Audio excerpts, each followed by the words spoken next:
Hello, and welcome to the 24th episode of Last Attempt, a World of Warcraft Guildcast. I'm your host, Squirrelthug, and joining me again today is Templrivanho. What up, Yins? This week, the WoW community had a lot to chew on. Ian sat down for a wide-ranging public Q&A covering everything from the 8-week content cadence to guild tools and profession direction. We've also got add-on news on both ends of the spectrum, a feel-good story with the Addon Trials community contest wrapping up its winners, and a not-so-feel-good story about what happens when players take out their frustration on the people who build those tools for free. On the Microsoft and Xbox side of things, the dust is still settling from a massive restructure announcement, and that has real implications for studios like ZeniMax Online. All that plus Blizzard's quality of life work in Mythic Plus, a Raider.io event shaking up the meta, and we'll talk about where Second Attempt is at in the Void Spire later on. Let's start off with our roundtable. What have you been up to this last week in World of Warcraft, Templar? I am still working on my Proud Warrior. I was able to get her up to Crown of the Cosmos on Heroic and got some decent loot on her. Nice. Did you Uh, pug it? yeah, we actually pugged it, and by we I mean the rest of the pugs because that got pretty difficult, especially on the dragons. Everybody knows about the fear breath, and people did not run out for the fear breath, so Oof. had many wipes for that. But the good news is got some decent loot. How far did you get? Up to Crown of the Cosmos. Oh, what? So Uh, you actually got past the dragons? yes. Um, just and as far as Crown was concerned, by the time we got to it in the pug, it was like I think it was 4:50 some a.m. my time. So I was like, I wish I could do this more, but it's too late. Um, Other than that, we've been still trying to down the dragons for raid, the mythic dragons, and it was sort of a bad week. We had a few people out, including myself, due to various circumstances. For me, it was a bit of a family emergency, but everything turned out okay. That's Um, good. Glad to hear it. Thank you. And that's kind of about it for right now. Other than that, doing auctions, doing the Shards of Dun, which, again, thank God it's not the hell that it used to be. So just doing that, going all around. Yeah, I just saw because I've not had a lot of time this season, and I just saw the Abundance quest on my alt that I was leveling, and just because I don't know, AON feels kind of locked in with all the stuff that I do on a daily basis, or like whenever I do log into her, I kind of have there's priorities for what I want to use her for. Like if I'm going to do anything on Hmm. that character, it's going to be grinding out some mythic. Um, what are the crests? Man, I almost forgot that. So it's like, what currencies? There's so many currencies they're throwing at us every season. But the mythic crests, I need a lot more of them. I think the other day I had 19. I was just so annoyed that I was one crest away. I didn't even know you could get that increment. It's weird because part of the problem is that whenever you like your score goes up in a Mythic Plus, or you never did it plus 10 before on this dungeon, it gives you some bonus crests, and those bonus Oh, crests can be like in an odd number. And I think maybe not Mythic, but I think the hero crests themselves can also get into an odd number if you're doing delves, as well as M plus slash the ritual sites, and it just kind of gets a little messy. But yeah, I know what you mean. Like right now on Temp, I have 68 Mythic crests and 59 Hero crests, so it's just oh. the way it is. Yeah, they should definitely clean that up at some point. Actually, I do appreciate the bonus. You getting them a little bit here and there is pretty helpful in that sense. It's just really annoying when you're just one crest because there's no way to just go get one crest or like buy one Right. with some other currency. So you know, At least we don't have to deal with the flight stones. oh yeah, those are gone. Where they're just like a dual layered currency system keeping you from your upgrade. Hmm. Yeah, long gone are the days of last expansion. Wait, did we have them in last? We still had them in last expansion, right? The dual Yes, we currency. did. Yep. Yeah, yeah, that was only last season, actually. It's crazy. Yeah. So in the last week, I did the raid.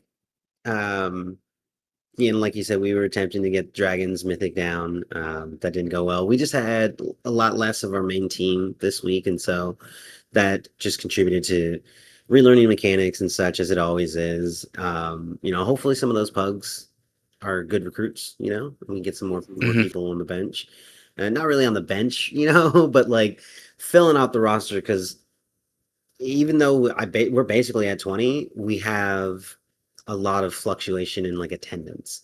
And so we have enough people.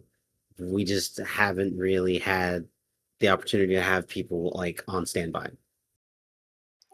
Right. And just like any sort of sports team, it you don't necessarily think about the backups until someone gets hurt or someone needs to do something. Especially because we're all adults who either work or have different, varying responsibilities. Um, but just like a sports team, you need to have extra people, not just to as a fill-in, but to pull from. Like for example, having Dangle, which is a warrior, both his battle shout as well as his commanding shout are really good for not just attack with the battle shout but commanding shout, for the defensive that it brings, especially like going into the intermissions, is very effective. And without that, you limit yourself. And so only having one warrior that can come in, and if he is unable to, that kind of puts a damper on things. Same thing with we need a consistent priest for the not just healing but for the stamina buff, etc., etc. Okay. Yeah, that makes sense. Um, well, so the rest of what I was doing for the week was just trying to catch up on my alt and catch up to you, but it sounds like you're actually a lot further than me. I have not been grinding out that much. I am still trying to get into Mythic Zeros. Oh, okay. So I'm working my way up there. Gotcha. But yeah, that's basically it for me for the week. But I'm gonna be, I did make sure to get the Turbulent Timeways buff Good, because I good. remember reading the Wowhead article about, we're basically if you haven't started yet, but I have. I just, the if I let any one of the weeks slip by, I just like last time, I'll get to the end and then just forget. Hmm. I think the last one I did all of them up front except for the last one. And then I waited all the way to the end and I was like, I'll get it done.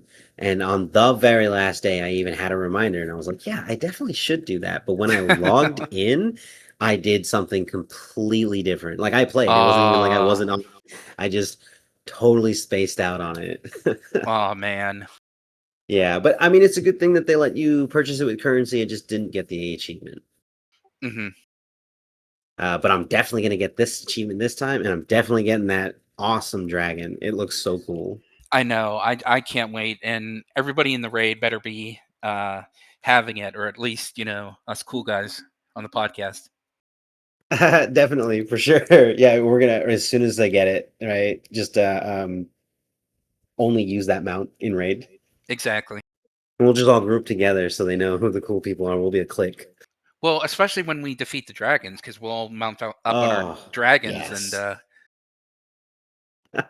That's gonna be perfect. Yeah, the so let's get on to our first news story.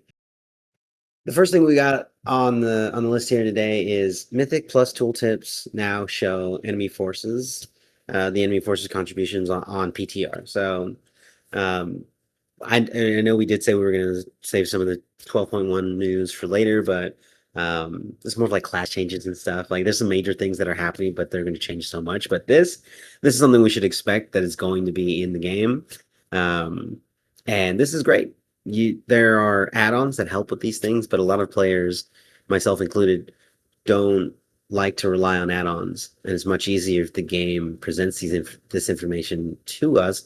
And I believe Ian had made a comment about this, or one of the developers, but prioritizing making like add-ons optional or just an enhancement to the game is what Blizzard is aiming for. And so this is in line with that ethos, right? And so it seems that they are aligned in that goal, and I really appreciate that they are still working on those quality of life changes and putting those things in because they do make it possible to not use certain add-ons. Right, and this is also evidence of them, essentially backtracking on some of the changes they did. Not in the sense that, like, what they did was an absolutely horrible idea, but I think it was a bad idea. The inability to really, count the ads as you're going along. What I'm hoping is with this, them being in the tooltip, it could also be in the M plus timer, or at the very least, M plus timer add-ons. There's one I use that just replaces the M plus timer UI, makes it, I think, easier to use, and it also has, like, for example, it'll show if I've done a um, uh, how much quicker I've been doing the current dungeon at this current level, like a negative 1 minute or plus 2 minutes, to show how either early or From late I am. your best time? Correct. Oh, that's cool. So you kind of like you might be racing against yourself.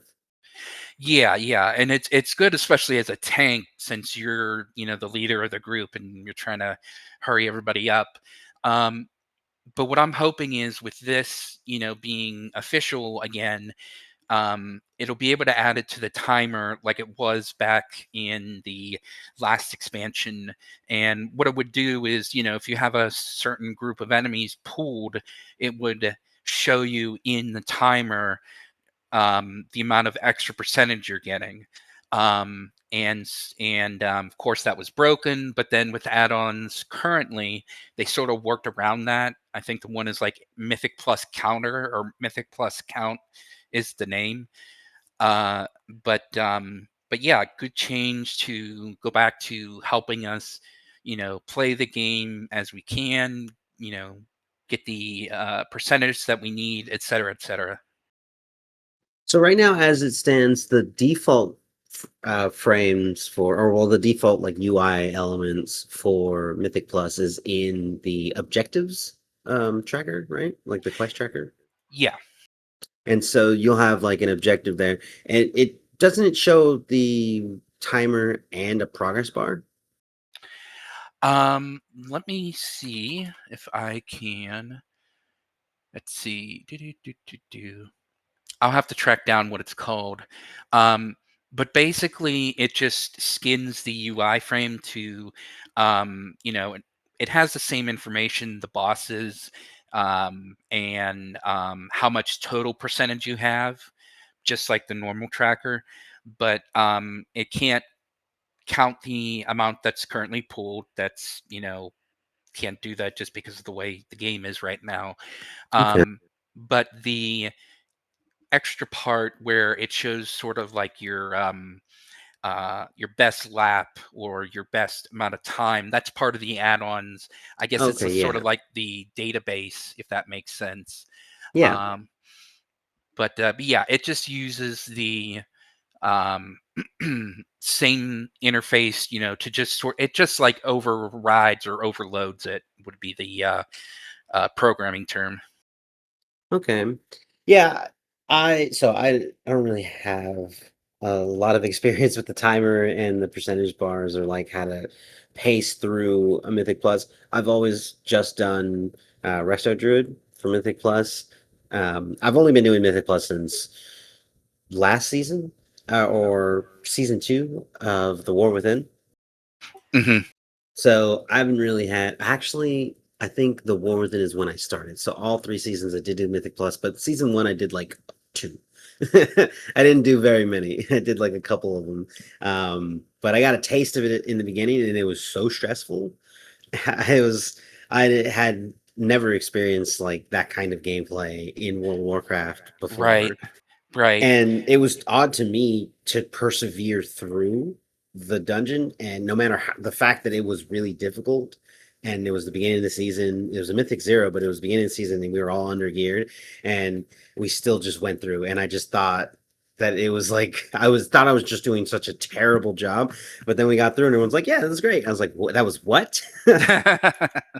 Yeah, I remember my first one, I think, was unfortunately the one of the Karazhans in Legion. I'm sorry, I don't know if I it was one of the Karazhans in Legion, and suffice it to say, I didn't know what the heck was going on because Were you tanking? excuse me, yeah, I was tanking, Oh, and um I didn't know exactly what like you what an M plus was, and going into Karazhan was tough enough. I can't remember if it's upper or lower, but it was at the time it was one of the hardest dungeons, just because of the mechanics as well as the damage output from the enemies. But like you, it was sort of a trial by fire, and you're just wondering what the heck is going on, and why am I getting hit so hard, type of thing. So I know exactly what you mean. yeah. I have I was just shocked at the perseverance of the players, because there's never been a dungeon type or a game type in World of Warcraft where you will die that many times. We died a lot. And you just respawn and run back in. Like it's Undasta, Right. all over again. Where you're just graveyard running to kill that giant dinosaur. hmm And I did put the image of the add-on I was talking about. For those who are listening to podcasts, it is called M plus timer. You search that on CurseForge, and that's the one that I use, and it skins the M plus timer interface. Okay, yeah, that looks very useful. There's a lot of information in a small area. hmm And I like that it's color coded, and it's all in its place. Like you can easily take a glance at this and get exactly the information that you want. Right, exactly. Okay, yeah. So for me, I just because of the way I like to set up my UI, I actually wrote a small add-on to hide certain elements permanently, just because the other add-ons don't focus on those kinds of things, and I didn't want to replace them. I simply just wanted them gone. hmm And so the objectives tracker is one of those UI elements that I do not use, which has recently caused me some issues, but now when I can't figure out how to finish or complete a quest, I just unhide my objectives tracker, and There you then go. there it is. So I don't run into that problem anymore. But I do keep it hidden, and Mythic Pluses are no different. I have actually never seen a timer in a Mythic Plus, Oh and wow. I'm not a tank, so I don't feel like it's like Right, really me right. pacing it or anything. I've only ever just done what I need to do, uh, and it never really occurred to me that I wasn't seeing the timer or the percentage or any of that, because it's not on my screen. It just never was. And by the hmm time I figured out that it should be, or somebody was like, "Oh, well, we're at this percentage," I was like, "Well, I can't see that." And they're like, "What do you mean you can't see that? It's just right there." I was like, "Oh, I have that hidden." They're like, "Why would you have that hidden?" And it was like, "What does?" I was like, I'm doing my absolute best 100% of the time. Like, there's no slowing down from me. Yeah, and you're probably like me where, you're gonna try doing the dungeon to your very best, even if it means you don't time it. We don't trash keys or anything. Yeah, yeah, exactly. And it's just like, even if it's like, I don't know. I guess I've heard people like, we get close to a dungeon and you see them type in the chat like, "Oh, there's this many or whatever, we're not going to make it." So I know some people will quit on something like that, or whatever. But I've never really Yeah, I've never really just considered the timer on any of that stuff. Like we'll get 5 minutes from it and it will only have, 1 minute left. And it won't matter to me, like that it Hmm. psychologically I think it helps where I just stay locked in, and I don't drink mana or anything like really ever because it's just chain pulls after chain pulls. So I just wrath weave to get my mana back and innervate often and I'm fine. So I just keep it going, the whole dungeon. And I sort of Hmm. just always thought that's what you're supposed to do. Like every Mythic Plus was a speed run. Well, to be fair, it is, and um, but yeah, for that does make sense. Being a healer and everything. Yeah, I've never had to pace a dungeon, so like I have never had those UI elements up. But I think when I bring that prop paladin up and start doing, I'm gonna have to do mythics, right, to get all my I have to do mythic 10s to get all my mythic gear. So I'm definitely going to be Right. tanking. I'll probably get into that add-on so that I can like actually see the information. Because I don't want to unlock or bring back my objectives tracker. It's so clunky. Even if you only track a few things, I don't know. I can't use it. Yeah, that's one thing that they. I don't know how you would really change it to make it better. There are other add-ons that sort of replace it. I think one is Khalil's quest tracker, or something to that effect, where it puts more of a, for lack of a better word, like an operating system window, and you can Okay. move it around and maximize it or restore slash minimize it. Um, but it's one of those things where I don't know how they would really change it to improve it, but you know it's almost like it has to be there, but then it also kind of doesn't look, right whenever you don't need it. Yeah, I actually saw, I don't know if it was in the add-on contest or somewhere else, but I saw somebody had a chat add-on where whispers are sent to a different window, and there's this really old one Yes, called WoW Instant Messenger, and I never really liked that one just because of the way the UI worked.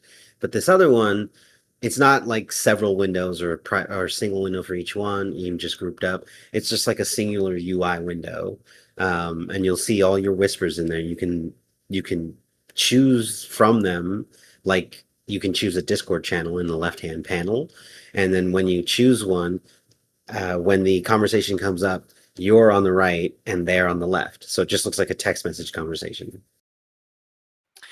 yeah. Let's see. Uh, let's see if we can find that, because yeah, I did look at that as well, That and looks so nice. whoever did it really pulled their weight in terms of making it look like a old school instant messenger. Um, Hmm. let's see what it was called, because I want to give It them looks a lot props. better than I, WoW Instant Messenger. Because yes, that it one was an was old one, and they've just not updated it in a really long time. And it works. It's not a good UI. agreed. This one, it's called Whisper Messenger, 2 words. Nice. Um, and yeah, it looks like, I would argue it looks almost Discord like, and that's in a very good way. Like, it's not like, because let's be real, everybody's a little bit worried about the Discord integration into WoW. Yeah. Um, but as far as whispers and stuff, this really is not only modern, but nice and easy to use. Um, I don't know, it looks really good. Has a nice dark interface. Um, and It looks yeah, like it's got just like a little chat icon that just pops up near the mini map here on one of the images. And so it's just a single icon. You click that and you get a window that pops open, and the window has all your different whispers and the chat frame. And so yep. it's not cluttering up your I also I need it. I need the chat window that we have, but I don't want it. Like I need it because that's how we communicate with each other, but I don't like how it's implemented. And Hmm. seeing this add-on, I was like, "Oh, well, this is what a modern chat system looks like." And I think we should get that. Agreed. That's, I mean, and I don't know if we'll talk about this, but one thing that they're implementing, we'll talk about it more, is a new friend interface. Um, but and one of the things that they're getting rid of that really no one Oh, really the needs, social window. yeah, that we don't really need anymore, although it still exists, is the slash who. Now, back in the day, slash who was Oh yeah, I used to use it all the time to see who was on the server. On a dead exactly. server, I'll look for like players of a certain range and whisper them to go do dungeons. Yeah, and now with modern WoW, at least insofar as retail is concerned, this isn't really necessary because we have Group Finder and everything. Hmm.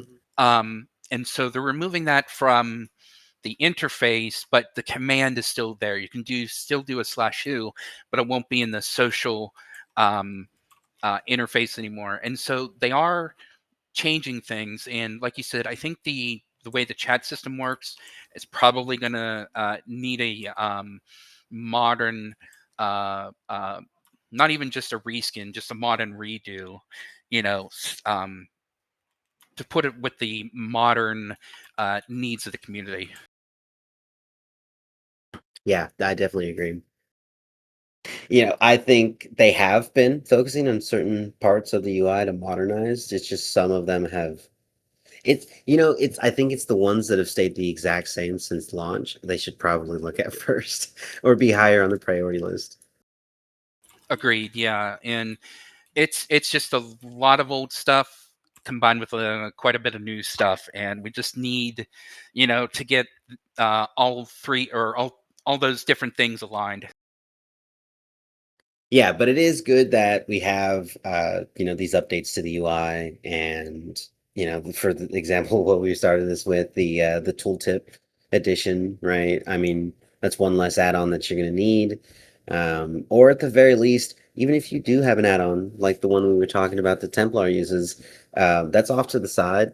You glance over when you need it, but you're going to be looking at all the enemies and you're going to be moving your mouse over them like you don't have to look away.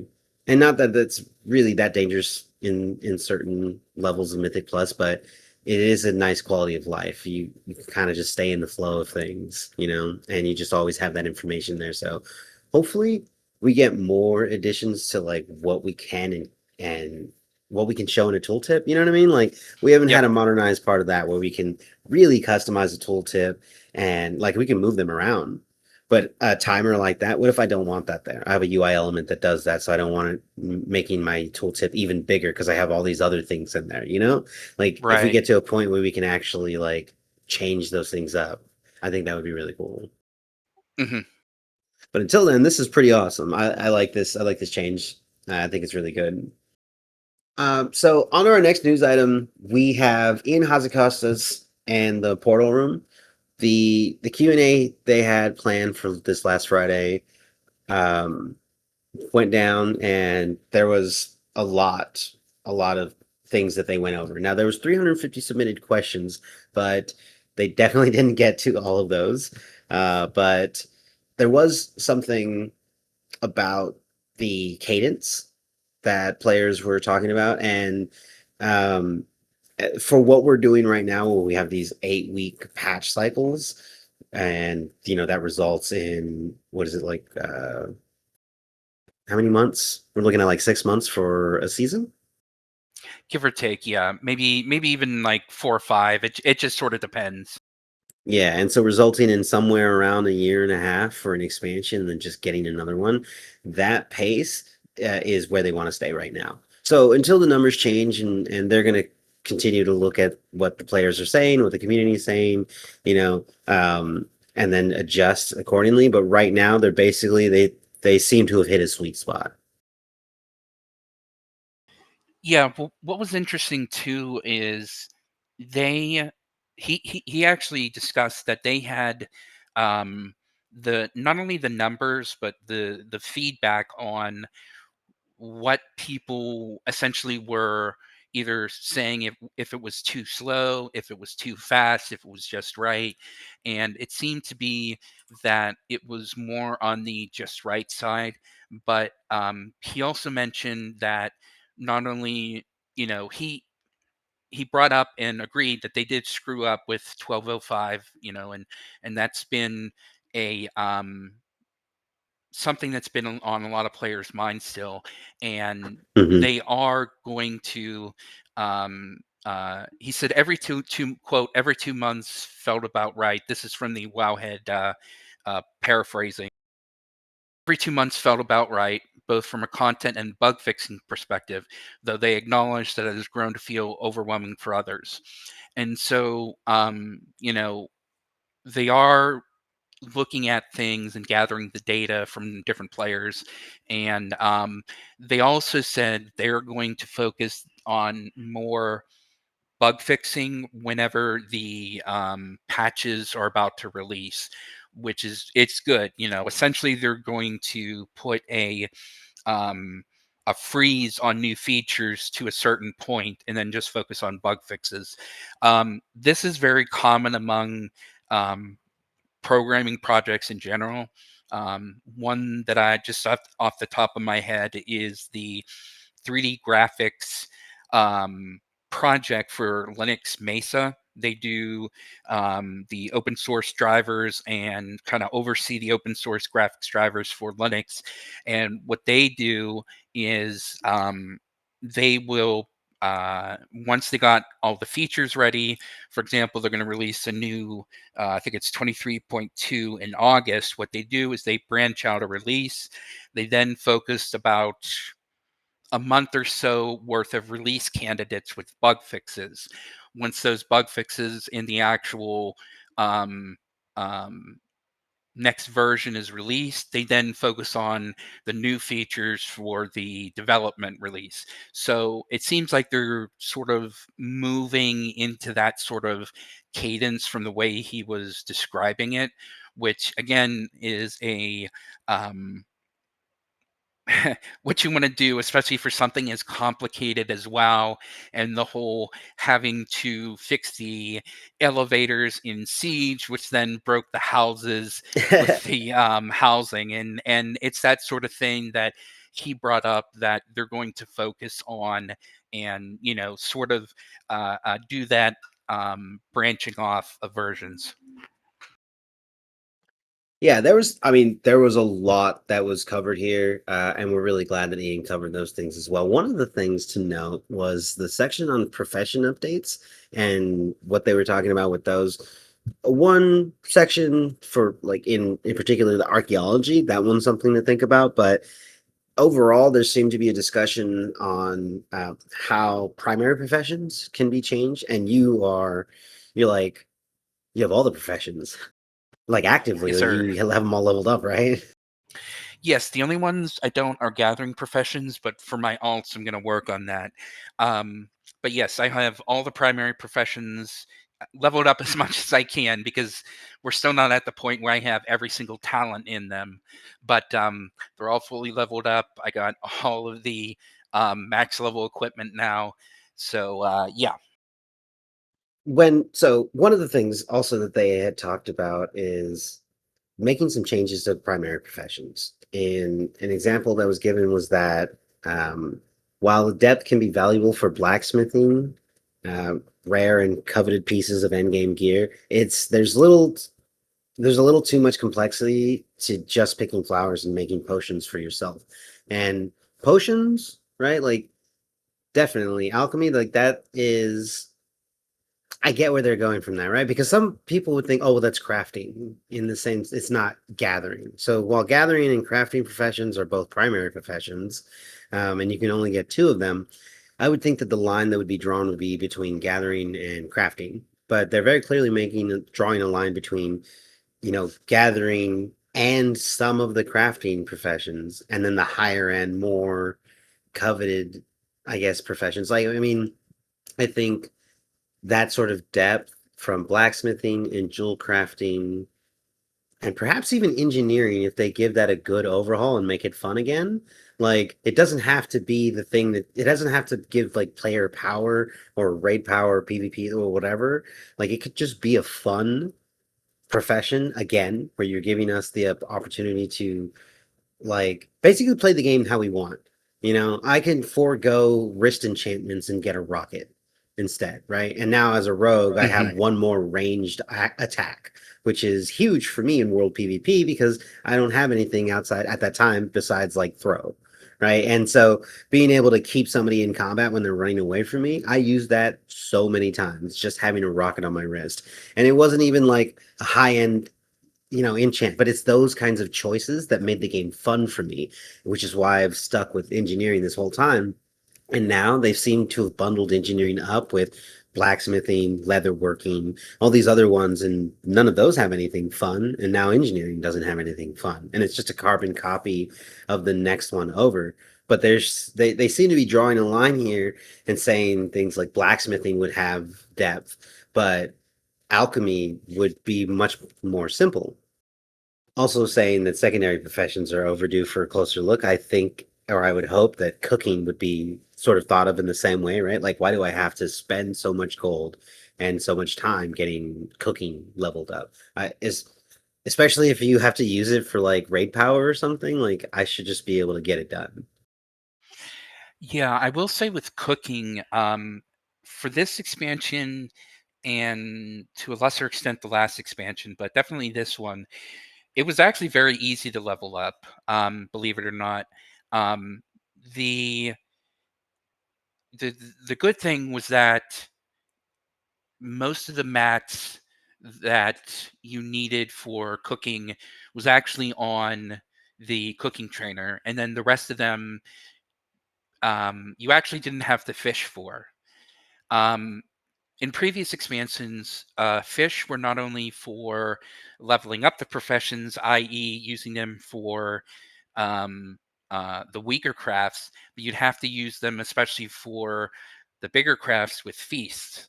Nowadays, we can use the main ingredient being plant protein and the bark. Um, that originally wasn't dropping from dungeons and stuff, and instead it was like a rare drop. In any event, now we don't really have to do the fishing, which is in and of itself a bit of a problem because now fishing isn't as valuable, at least for money and such. And especially since we can go into the newest raid being Sporefall, the initial enemies that you fight, the trash, they all drop just an absolute ton of plant protein, meaning Oh, that's nice. just free feast basically, and you just have to buy the bark for it. And I think that's what it's called. It's either that or branch. Anyway, petrified root. That's it. In any event, Some tree uh, part. yeah. In any event, that stuff I think is at least for right now good, but I 100% agree that something like cooking needs to be something more. Something they've talked about previously, since we're talking about fishing as well, is that whenever the fishing legendary, sort of went like everybody actually really liked the fishing legendary, but ever since then they haven't really been able to sort of do anything special with it. And even then, it's still just put your fishing pole there and wait to right click it. At the very least, we have the interact key now, so you don't have to exactly keep your mouse over it. Um, but also, speaking as someone who has leveled up all the professions, with alchemy, it definitely makes sense, like you were saying, to make that easier and more like a gathering profession. Because if you take a look at the way the profession talents for alchemy is, you have if you're going to spec into making files slash cauldrons, and that includes potion cauldrons and the file cauldrons. Um, the best thing to do is to either focus fully on potion cauldrons at first or fully on file cauldrons at first. The reason being that you only have so many talent points, and the way it's split doesn't really make it easy to do both. And it actually, the way the reagents are, how much it costs, how much concentration you have to use, it isn't an easy thing to do. Um, Yeah, I this agree. this isn't really a problem for blacksmithing. You could either do swords or boots, and you know, everybody can use that armor, but you're not really limited in the same way, especially with how much things cost. And what's interesting is that enchanting is technically both a primary profession and a gathering profession.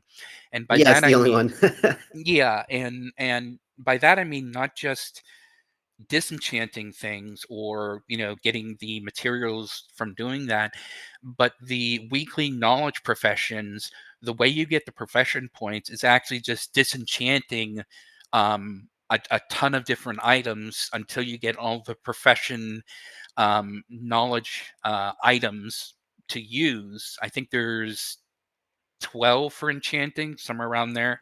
Okay. Um, and usually for me, it takes like 30 to 40 pieces of. I usually just buy cheap armor, cheap rare armor that is, from the auction house, and just keep disenchanting until I get them all. But my point being, for enchanting, it's very easy to get those knowledge points. Everything else, you get those knowledge points twice a week, and you have to invest in buying the reagents a lot of the times, making sure you don't skip a week because the catch up can be a real pain in the butt. Whereas enchanting's catch up is automatic. Um, and you can just keep disenchanting until your heart's content to catch up. Can't do that with the rest of the professions. So there's some things that I think they need to do in order to sort of even things out to make it easier. Um, and but yeah, I completely agree with everything you said, and you know just hopefully for everybody who is interested or either hasn't done professions or interested in professions, this is kind of, it's almost like you're a character when you take a primary profession, and to a lesser extent gathering, you get talent points as if, it's a brand new World of Warcraft character, and that's how you divvy up on your specialties and stuff. Yeah, the talent tree. I mean, they introduced them in Dragonflight, and they introduced all this depth and everything to each of the crafting professions. And we have there's crafting professions, the primary professions, and then there's and they also have gathering in there that are primary. And the secondary professions are just like everybody gets them. You don't have to choose just two. Um, Archaeology is like one of those, right? And so in the same Hmm. way that I don't know, those like archaeology hasn't been updated in a while, and it's gonna be they've talked about it, so it's just gonna be getting some updates. It seems that they were trying to bundle up the rest of them and give like depth to all of them, even the secondary professions, because fishing is it's not that bad because all you have to do is persevere, and you can fish in one pool and you can eventually get there, right? You don't have to move around and go to different zones or anything, because it used to be like that where certain zones wouldn't give you the level of fish that would level you up, and so you had to move to the next zone and such, right? Right. And and the for the primary professions, each one of them is by design uh, full of choice nodes, and the idea was to give every single person, no matter who you were, if you were picking a profession, the two that you picked, you were going to get this new experience that they promised to everyone, where there's going to be interesting choices to make. They're always talking about interesting choices when it comes to our hero talents, when it comes to, our just talents in general, when it comes to the Omnium Folio, right? All of these things, they're always about adding depth through like these interesting choices. But I agree with their insight into how that's working out, in the sense that it's not, right. Like we have like you said, blacksmithing makes sense. Alchemy doesn't really. Cooking should be more like fishing, even though it is a secondary profession, but it's treated like a primary profession. And the way you level up through it, you level up like you do some of the other ones, right? So if you want to level up cooking, you have to buy a certain recipe from the vendor, and they're right there to teach you cooking and whatever and all the recipes. But then you get the ingredients, you cook them, and then you reach a limit. Now you have to go back to the person, learn some more recipes, like it's a profession, like it's a primary profession. Then Hmm. because those, those soups that you were making aren't going to take you to the top, which that should not be the case. It should be just like fishing, which is another secondary profession. I should be able to cook a lot of soup as much as I want with the cheapest ingredients and just do that all the way till I max out cooking. Because what difference does it make if I'm making soup or if I'm making a platter of food or whatever? Like it shouldn't, food doesn't work like that. And they sort of had that idea recently where food doesn't, food from Pandaria doesn't just like give you 3 mana, and then the food from here gives you 300 mana. Like it's not that doesn't make any sense. They're both balls of cheese, right? So like what's so Right. special about this ball of cheese? There's nothing special. So now they're all percentage based. So I get on my yak all the time, and now the vendor that's on there, I don't just sell things to him. I can pick up yak milk, and I'll have mana drink wherever, whenever, and I don't never have to look for it. And if I want to get it from a vendor, from I don't know, it feels. I know a lot of people don't role play, but this feels like a role play choice for me. Like I've just been given the ability to drink and eat whatever I want, and it's like legitimately like what I can do in the game, and it doesn't have to be weird. Right. And I agree with that. You know, I mean, even in you're cooking the simplest of meals IRL, um, your skill again IRL does go up. I mean, you know, Yeah, um, if you cook every day, you're gonna get good at it. yeah, and it doesn't have to be anything special. You don't have to be the famous chefs, you Yeah, know, yelling at people and having them redo it, and it's a everything from the secondary beginning. profession. Don't Hmm. give me the depth in the secondary profession. Make it easy. Right.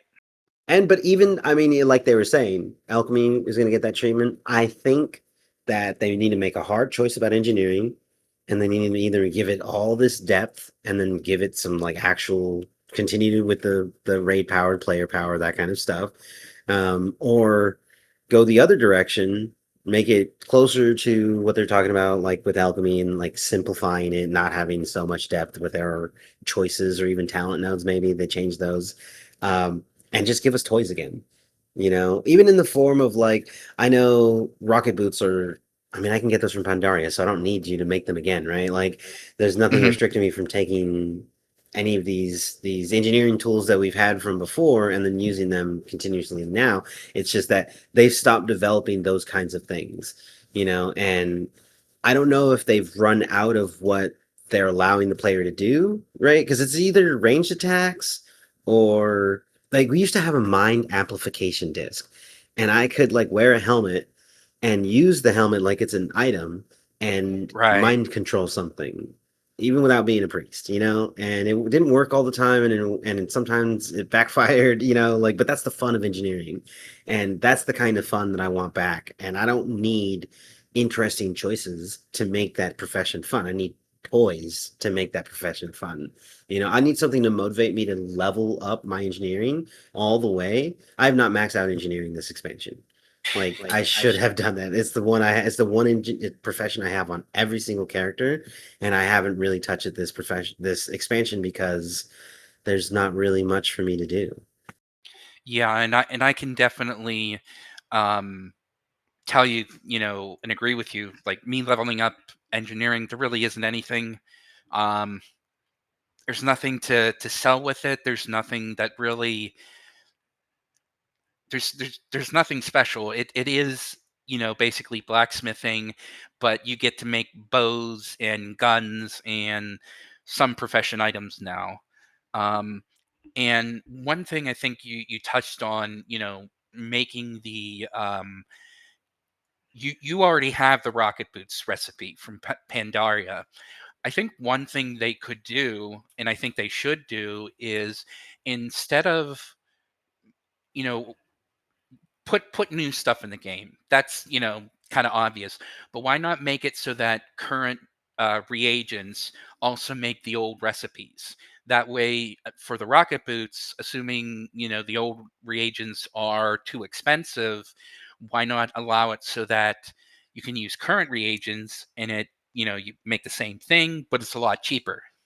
So for some of those, and I think the rocket. So I know I have Nitro Boost from Wrath Lich King, and I think Pandaria has some too, and they both have like parachutes.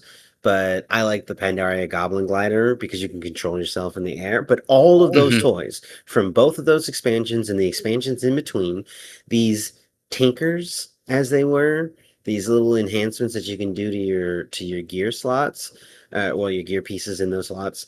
They are created with, I think it's like Tinker Tools or something. There's some really easy, very cheap, like high stack, high quantity stack of an item. So like I can get like 1,000 of them, or maybe not 1,000. I can get like 100 of them, and they'll be in one stack in my bags. Right.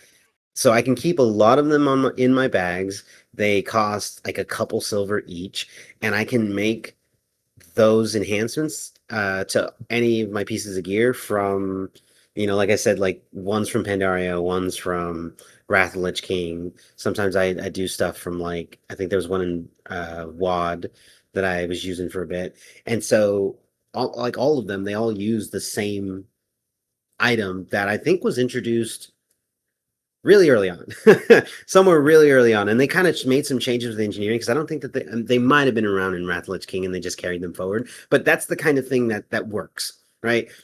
We already have that system. That it's that little currency, that little the item, and I keep a huge stack of them in my bags, and they are what you use to make any of them going forward. But also retroactively, like you were saying, if the newest stuff allowed you to, retroactively fit in there, right? Like if you open up your Wrath Lich King professions and you want to build something, the slots for I'm going to put material in here, normally was the standard for that. It's like Serenite and Cobalt is what you Yeah. got in that profession.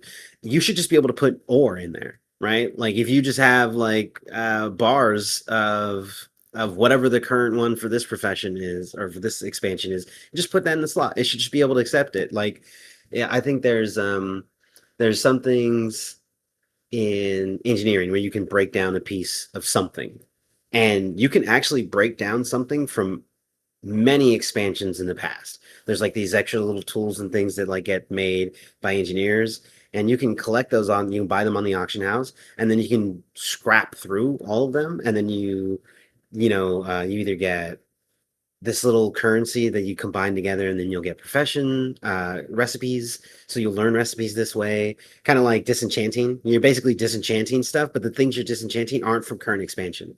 They're just like these little extra like doodads that are from previous expansion versions of engineering, and I can buy a bunch of them and scrap through them and get this certain currency that helps me level up engineering. Like that kind of stuff we should keep and maybe add to the other professions, but take away the talent choice.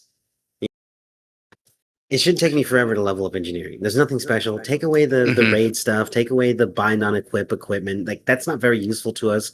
They've not made them powerful. They've not made the cog wheel slots that you put in there powerful. So engineering is not the primary armor piece for anyone unless you are an engineer and you get there first before everybody else. Right? Like if you just don't have a blacksmith friend and you don't want to pay somebody else, you could just make a helmet yourself, but like it's not for everyone else. You're not going to be selling those like hotcakes on the auction house because you're not the best in slot for crafting. Right. I So yeah, completely it needs an agree. overhaul. Yeah, I feel like I feel like we got bundled up with the rest of you guys, and it's like, no. We don't want to be a serious profession. This is supposed to be a joke profession for fun. Right. And again, that's part of what World of Warcraft with engineering is. You got the goblins, you got the gnomes, and um, it's supposed to be wacky. It's supposed to be backfiring. It's supposed to be both Mhm. a help and a hindrance. And like you, I would love for that to come back as well. They did make money on bullets and arrows, so I know that like we can't make those anymore because there's just not in the game, right? We don't have those slots anymore. There's just, but we could find something else. People like the toys that we make, even if they're like, expendable uses. Like the whole cool thing about engineering is it's an item and it never goes away.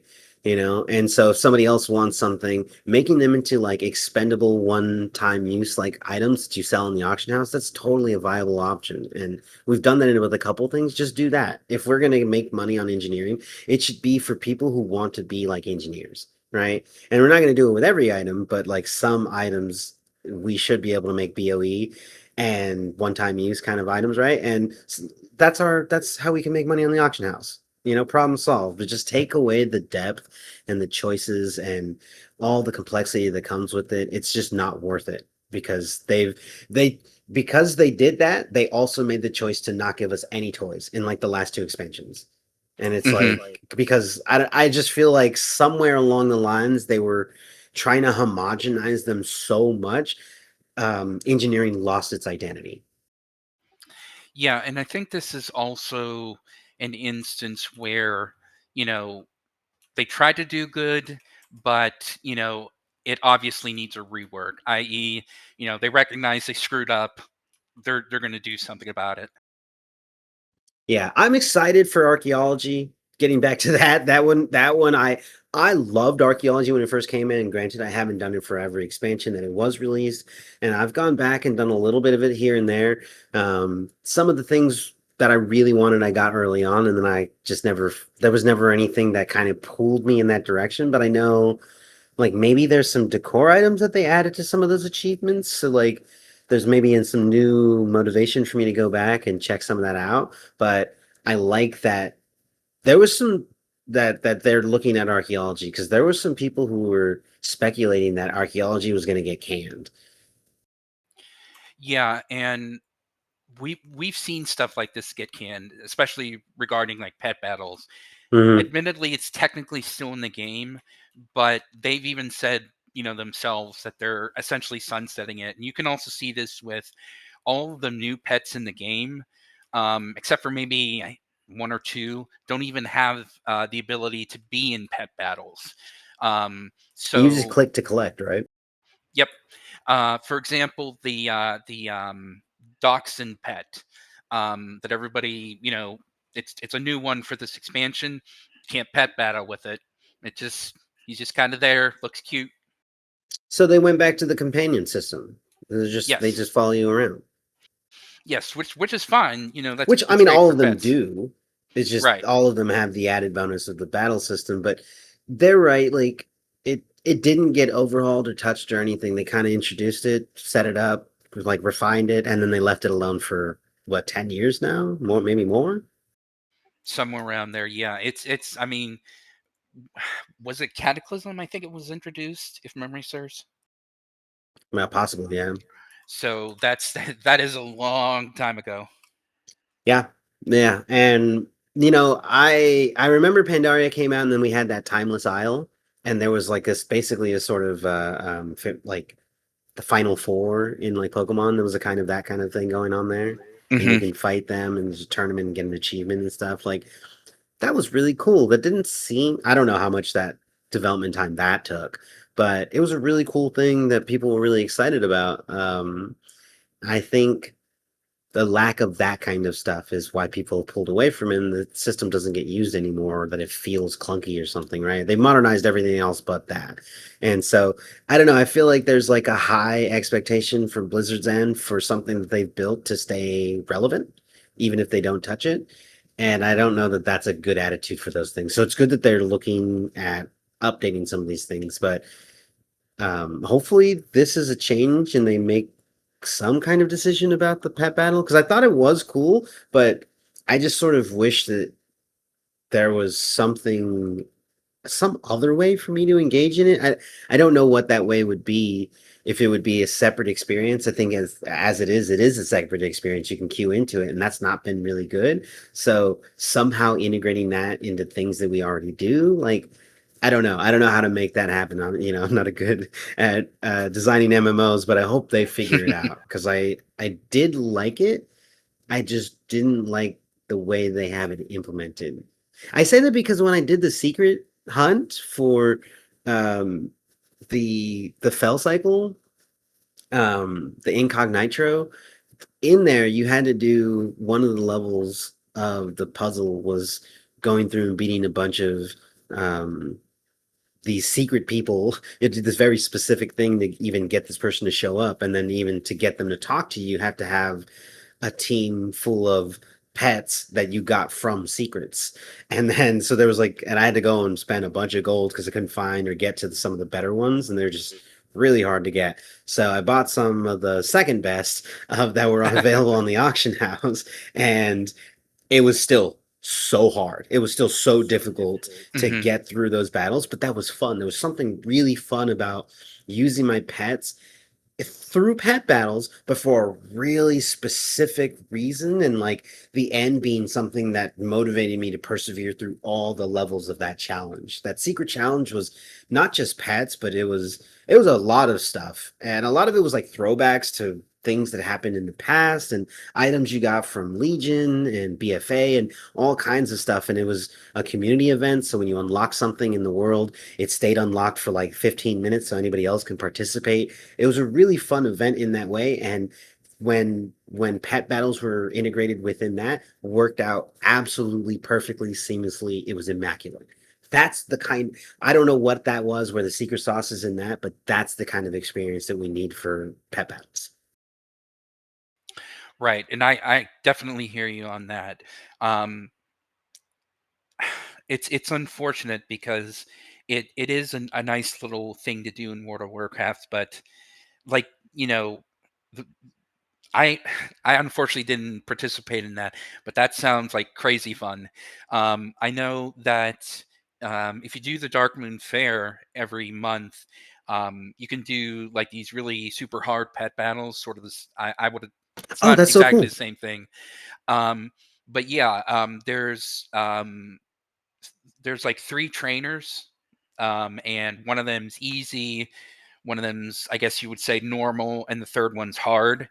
Um, and depending on which one you do, you can get more Dark Moon Fair tickets. So the hardest one gives you the most tickets, second hardest less, and then the easiest the littlest.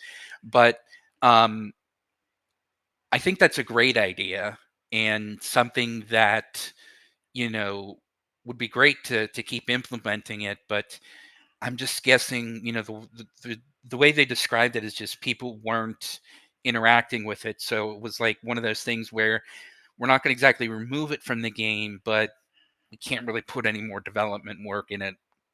Yeah. Yeah, I agree. And some of the other things that Ian had mentioned, we'll just go over real quick. He talked about PvP, and the MMR system needs to get updated, and they're working on that. There's some things that they're working on that are not going to make it into season two, but are definitely coming. Like they're in the pipeline for changes that we're going to get in for PvP, and there seems to be, at least within this Q&A, there's definitely a conscious effort and a choice to talk about PvP, which I think a lot of people would think is maybe a little inconsistent with how Blizzard has treated PvP so far, because PvP updates like Blue Post are few and far between. There's hardly anything that's PvP specific when making changes, like class changes. They granted they do keep those things in mind, and there are still PvP tournaments. I mean, there's going to be a PvP tournament at BlizzCon, so it's very much a part of the game, but it's not a big part of the game. And a lot of players, especially PvP players, have always felt like they were secondary to everything else that's happening. And it's cool that we've gotten rewards in PvP that are a little more in line with like the kind of stuff that Raiders get and Mythic Plus players get. So it's really cool to see them like not ignoring PvP. But they were definitely talking about that. They did say that they liked the remix. So Legion Remix was the last remix we had, and we should expect to have more remix experiences, which is basically you go to that expansion in a sort of like time dragon situation, and you just get super powerful, and you're soloing, and you can basically solo raids, you know, and you're just overpowered. It's like a super hyper power fantasy for World of Warcraft. And you get a ton of rewards for basically not a lot of friction. Like you have almost no friction in any of the stuff that you want to do. You're so powerful. Like the challenges that you face are like pulling an entire raid and all the bosses and everything and killing them fast enough in a short enough time so that you can do like a world tour and hit all the raids for an entire expansion in like 30 minutes. You know, like that's like the challenge like players are facing in those remixes, and so they're actually like a lot of fun, and we should be getting some again pretty soon. I think that'll be really cool. And there was I think there was another thing here. Oh, they were talking about the collection. Did you do the collection event? Yes. Yes, I did, and I did it on like I think it was like the last week, just because I didn't have time otherwise, and Hmm. I got just an absolute ton of Oh, awesome. yeah. So I felt Some pretty. people tried the whole time and didn't get anything, which was Hmm. crazy. But you got just rained on with all the stuff. Yeah, and so I felt pretty lucky when that happened, especially getting. I think I got Ashes of Alar, for example. I know Love I it. got the. Um, Did you get Invincible? no, that's the one I didn't get. Although it's hard. It's hard to get them when you can't see them. Um, um, but um, the good news is that I got just the Phoenix. One from Miss Pandaria. There's also the one in Cataclysm. It's like a fire phoenix. I forget the name of it. Um, but yeah, it. I think that was one of those things that was sort of perfect. Came at the perfect time, and also it was perfect in terms of, you know, um, it was far away enough from, say, for example, Remix or from any other special event. Um, and like they said, they don't want to do it all the time because that does remove the specialness to it, which I agree with. But you know, I do hope they do it again. What I'm thinking, or what I think they should do, is, if they don't go all out for WoW's anniversary this year, which they didn't do for last year because they did the whole special thing for the year before with Mountain Dew, et cetera, et cetera. Um, but I think there would be a good time during the anniversary to bring that back. That way it celebrates WoW, celebrates the anniversary, you get cool mounts, et cetera, et cetera. And then that way they can still have the WoW anniversary and everything, but they don't necessarily need to implement a whole lot of stuff. Yeah, I think the last anniversary fell a little flat. That it was there was almost no changes from the first anniversary. The first anniversary event, it was really cool. It lasted a long time, maybe too long, but it had a lot. We had a lot of stuff to do, and there were certain achievements that I was working on, and then you can basically continue to work on those achievements when it came back around again. But there wasn't really very much new in that way. Like when we saw the event, I guess from Blizzard's perspective, when they did it the first time, they thought, "Look how awesome this is! We can do this every single year, just like all the other holidays." But I think that myself and maybe some other players saw this and went, "Oh, this is really amazing. We've got this new, basically this zone, right? This little new fair, and they're clearly going to give us new cool things every year to do here and keep this new and exciting." But honestly, we should probably expect it. If we look at the Darkening Fair, it's awesome and it's great, but the updates to that come very rarely. Hmm. So I don't know. I just sort of wished there was more to it, and I hope that they got that feedback and we're getting something cool this year. Like honestly, um, what is the decor duels? Decor duels could have been a anniversary thing. That's a good idea. Yeah. Right? Like you didn't have to make this whole system, and it really isn't that great. And it being in kind of permanently doesn't really, I don't know, it just feels out of place. But if you were to attach it to a 20th anniversary, and add that into the rotation and just add things like that, so like you're like, hey, when are we gonna get to core duels again? Maybe 2 years from now, kind of thing, Like that would be fun. Hmm. I sort of expected that stage and the fairgrounds that they set up to be this it okay, what are they telling us? They're telling us that like when you get the quest initially, it's like the time dragon is talking about it is like, oh yeah, it's that little fair thing that's right over there. It's like, oh, what time phase are you in? Like it's always there, right? It's like this fair that persists through time that you phase into or whatever, right? Like it has Right. this sort of magnificence to it in that sense. And I think in order to play into that, you could really make it dynamic and change every year, at least slightly. Yeah, definitely. Um, it's just I think for them it's a matter of not just time but making it special. But yeah, I think that's what it needs is sort of that everlasting type of content for the anniversary every year. Yeah, it's just that all the content that they had cooked up for that was content that everyone, one, absolutely burned through the first year, and two, doesn't have replayability.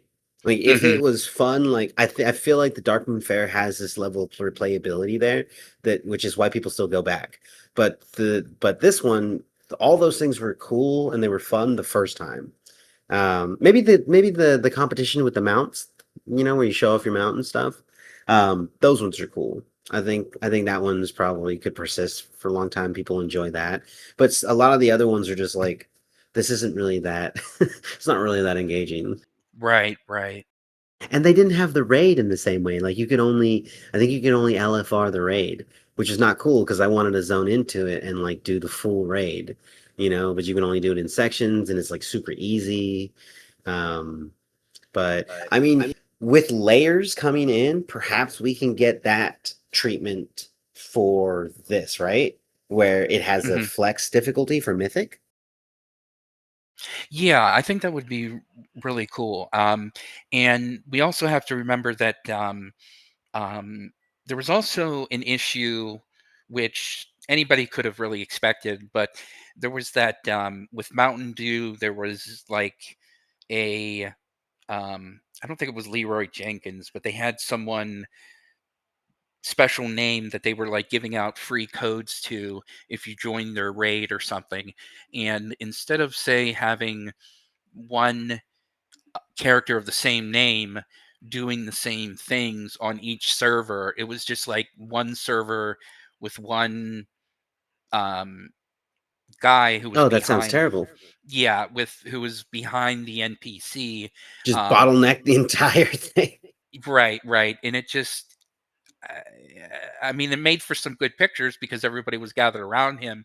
But as far as like they were supposed to get codes and stuff, you had to like join the raid group, and then he would whisper some people, stuff like that. It just didn't really work out as far as what it was supposed to be.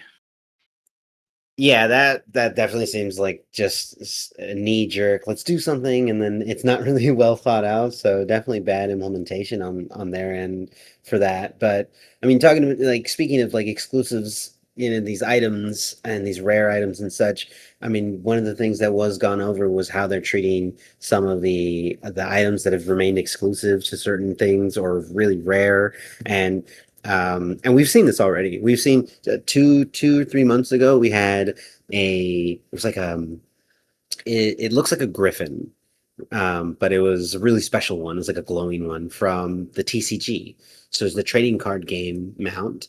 And while it wasn't one of the really rare ones or the really expensive ones you see online, those basically aren't off the table. Like they basically made a statement that says that, a lot of things have accidentally and, otherwise become unavailable to players.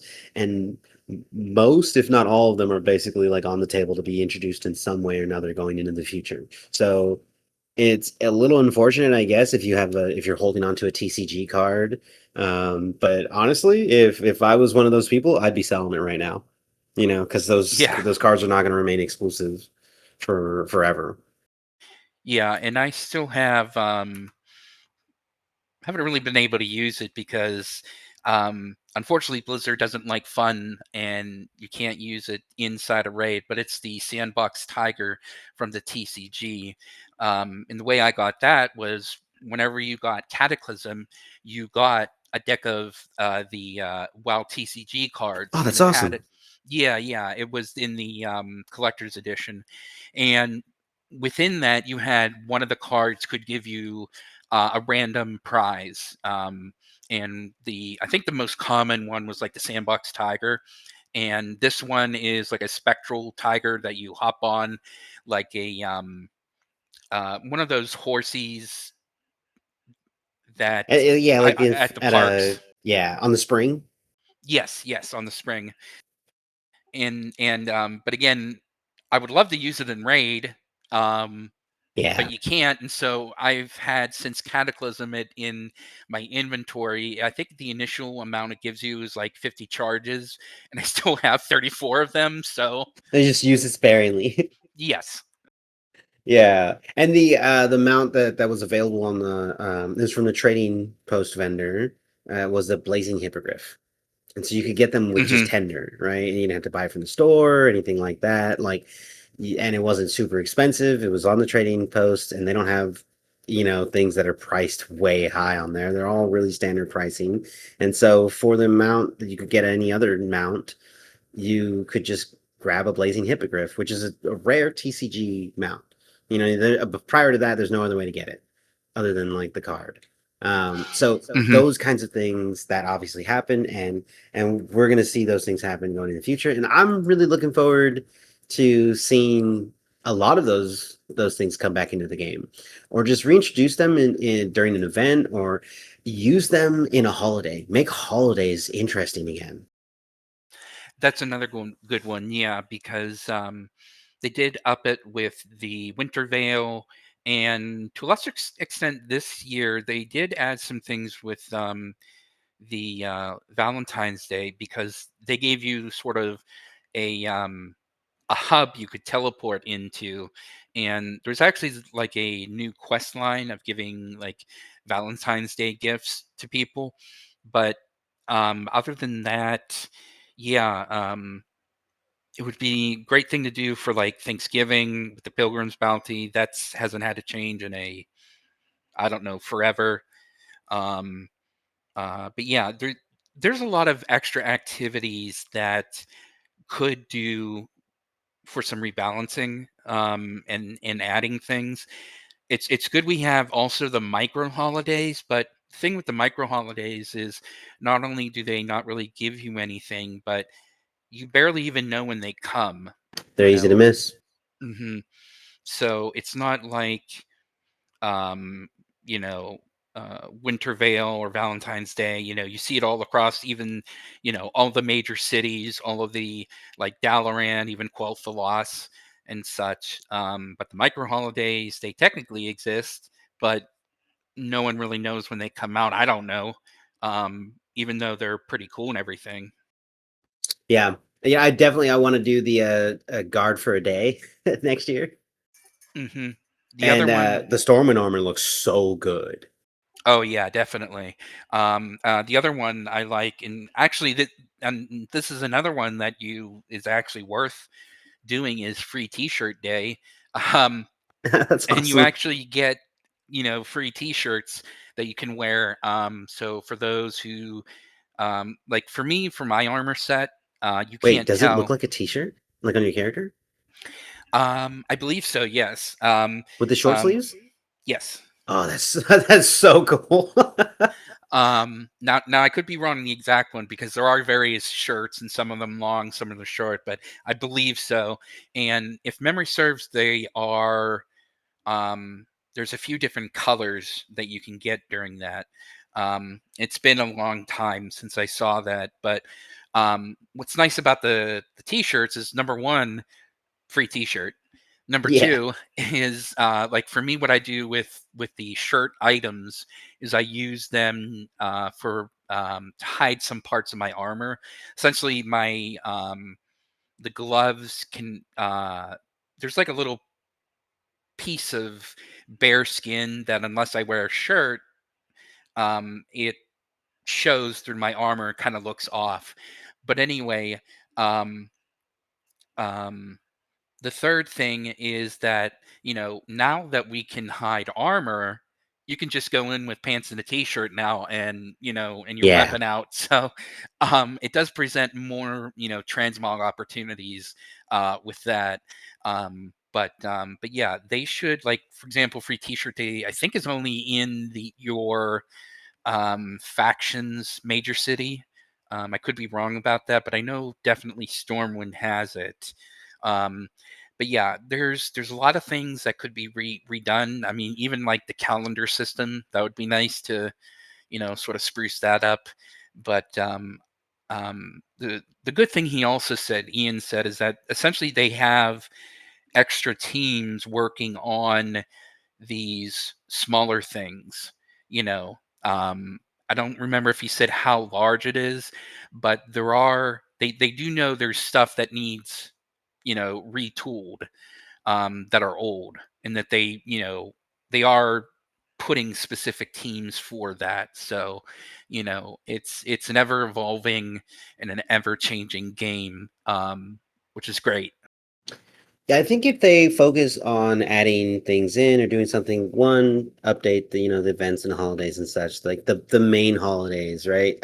I got what a long strange trip it's been the first year that it was available, right? Hmm. So like as soon as that one it was due, get the achievement for every single holiday for the whole year. And then at the end of the year you get the last one, you get to hit the whole meta achievement, and you get the a red proto drake. So it was in Wrath of the Lich King. Um that was awesome. I love that. I had so much fun with that.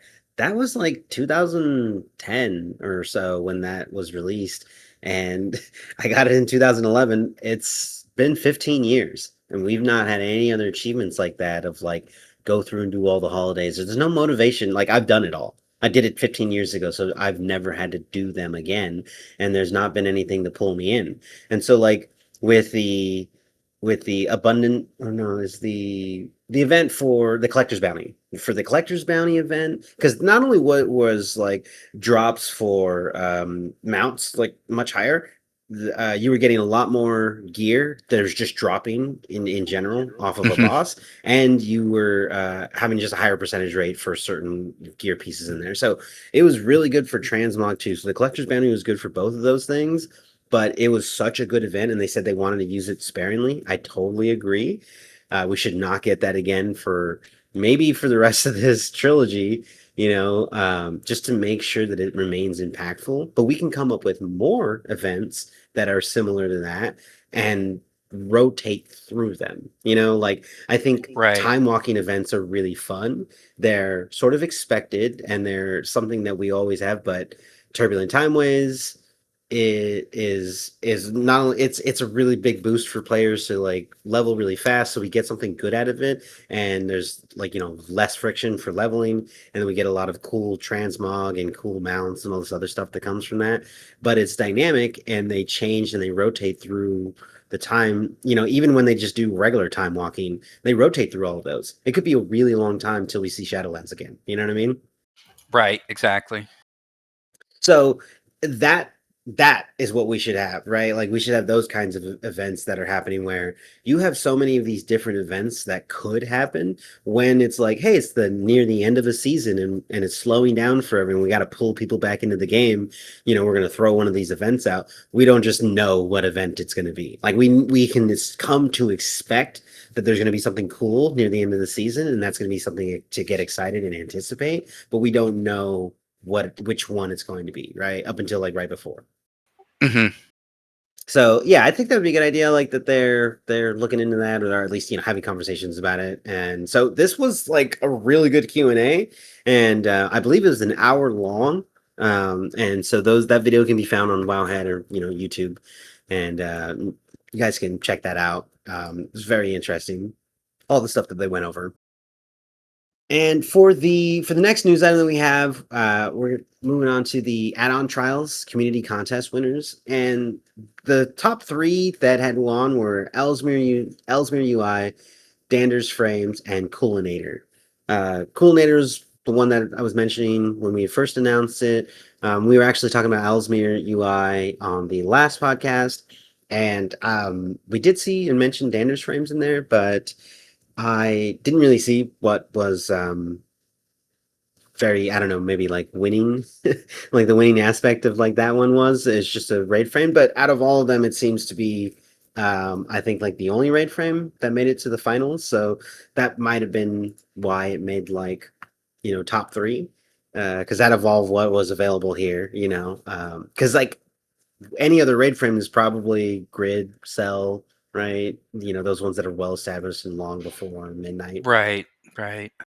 So it's cool that those ones won, but I did take a look because I was very curious as to how this was working out, and I believe that the original thing, and I'm going to try to look it up, but I had seen something that was mentioning that the rules for the CurseForge competition were to not have art assets AI generated. Oh, so it wasn't necessarily a matter of code? Yeah, so they didn't really have a restriction on vibe coding. I genuinely thought I saw that, but maybe it was in just a post when somebody had interpreted it or posted about it, and they were saying vibe coding or like no vibe coding allowed, but the AI restriction was for artwork. Interesting, because that's what I thought it was for code, you know, and artwork, or just vibe coding in and of itself. But hmm, I wonder if it was a matter of maybe WoW misreporting it or something. I'm not sure. Yeah, that one's interesting. That one was one I wanted to take a look at and see, kind of like what was going on with that. But I also was looking up Ellesmere UI and trying to see if there was any validity in the claims that they had developed it with AI. And a number of things to note. They do have their add-on on GitHub, so you can see the push history, so you can see whenever they push new code to the base, like the code base. I think it's open source basically, so they just have it all out there. Um, there are a number of things that Ellesmere was criticized for early on. You can see the comments and such in like people will like bug report and everything, right? And you can do that on GitHub. And there are even conversations on like Reddit and other places where people like pointing out some of the mistakes that were made in the development in some of these things. And Lua is a very simple language. There's a lot of ways to like interpret how you're going to solve a problem, and in a very generic way LLMs can nail this pretty easily.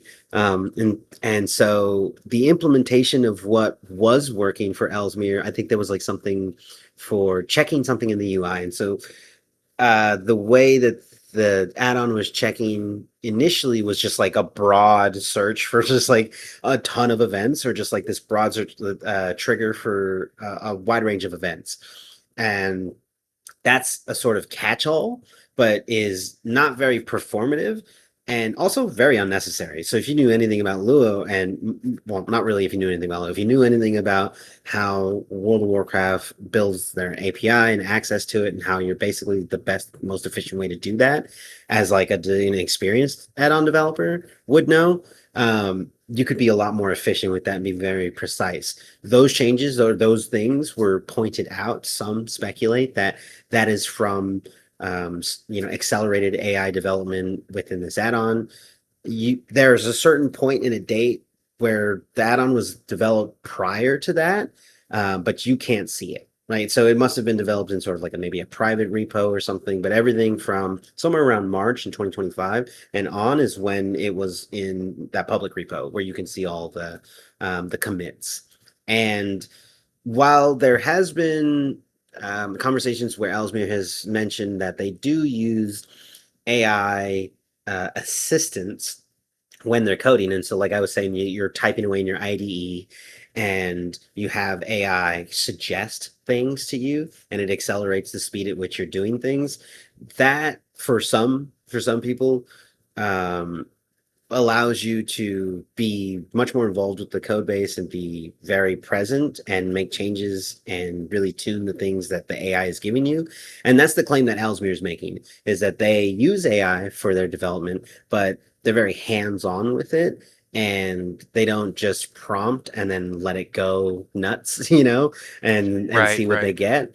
And so and then also the commit history that they have on their GitHub, it does show sort of like this growth of like a very early add-on, a developer that perhaps didn't know like, the most performative way to do things, but then changes happening to the code base directly, fixing those issues, right? Like he went to work on it, got those done. You can see the commits, and regardless of like maybe perhaps how accelerated that was, you would have to admit that the developer has enough knowledge of the code base to have that pointed out, admit that it's a problem, and then go and fix that specifically.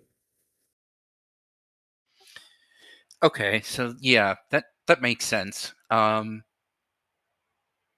Because I do know the main concern with that was it was just vibe coded instead of, you know, Mm-hmm. um, anything to do with, any.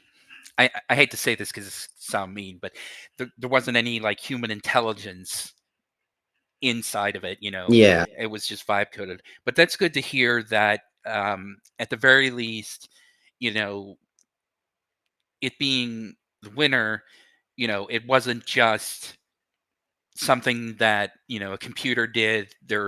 He worked on it. He did get some assistance, et cetera, et cetera. So good to hear.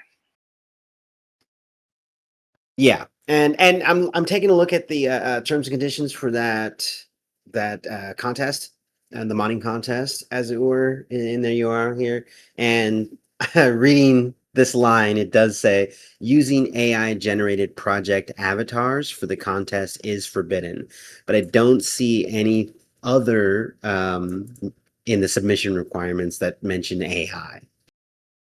Right. um I guess we're just gonna have to chalk that up to misreporting, because as far Yeah, as me and you were concerned, we saw the same thing on like Wowhead and stuff. to be So fair, uh, in terms of the way that we judged Ellesmere, that is still sort of on point. I do think mhm. that it is in terms of like going. Yeah, here's the thing: he won like $2,100 from this, Yikes. right? So did, and there's prize money for some of the other two that won as well. And there's not really any mention or known, or nobody knows like if they vibe coded anything or if they were having AI assisted in their programming.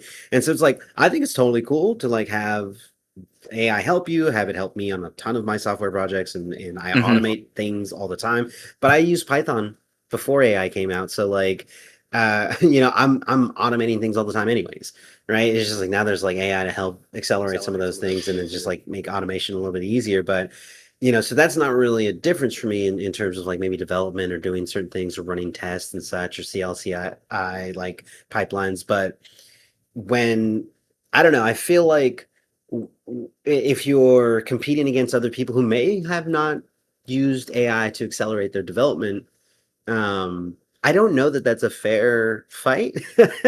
you know? Yeah. So it's interesting that this, happened at the same time. But for those who are not in the know, Linus Torvalds is the creator of Linux, and recently during one of the Linux, I don't know what you want to call it, gatherings they have every year. He has been sort of both a proponent and not proponent of AI, but recently he put his foot down and specifically said that AI is um, welcome in the Linux kernel, but as a tool. And um, specifically he said, quote, "I realize that some people really dislike AI, but this is an area where I'm willing to absolutely put my foot down as a top level maintainer." The article goes on, why? Because, quote, "AI is a tool just like other tools we use, and it's clearly a useful one. May not have been that, quote, clearly even just a year ago, but it's no longer in question today," unquote. And the reason we especially see this as being a tool is um, um, as another maintainer of the Linux kernel said, he said, months ago, we were getting what we called AI slop, which was AI generated security reports that were obviously wrong or low quality. But then he continued, the world switched. Now we have real reports. All open source projects have real reports that are made with AI, but they're good and they're real. And realistically, that's what we're seeing as far as coding in the more professional sense, is that it's a helpful tool, but it's not a replacement. There were also Mm-hmm. mentions on the Rust programming language that the same person, Greg Crow Hartman, said that it helps eliminate a lot of the things you had to really worry about with C programming, which is stuff like you have to worry about memory collection, you have to worry about um, variables that are either set or unset. Pointers are a big thing, but Rust as a programming language really helps with that. And this is, of course, before AI was a thing, and many years ago as they were testing it. So what we are seeing as an example with Ellesmere is the idea of using it as a tool, which, for me, I'm okay with, especially because we are seeing a lot of uses, especially for security. Firefox was one of them that first tested. I apologize, I don't remember what the tool was. I think it was from Anthropic that found more than 140 vulnerabilities in Firefox Oh, was that it they Fable 5? it might have been. It was the one that was for security specifically. Yeah, the one that It this was government shut Mythos. down. Mythos. Oh, Mythos. Yeah, that was like a year ago, wasn't it? It was April 21st, and it was Oh, a total of 271 security vulnerabilities in Firefox.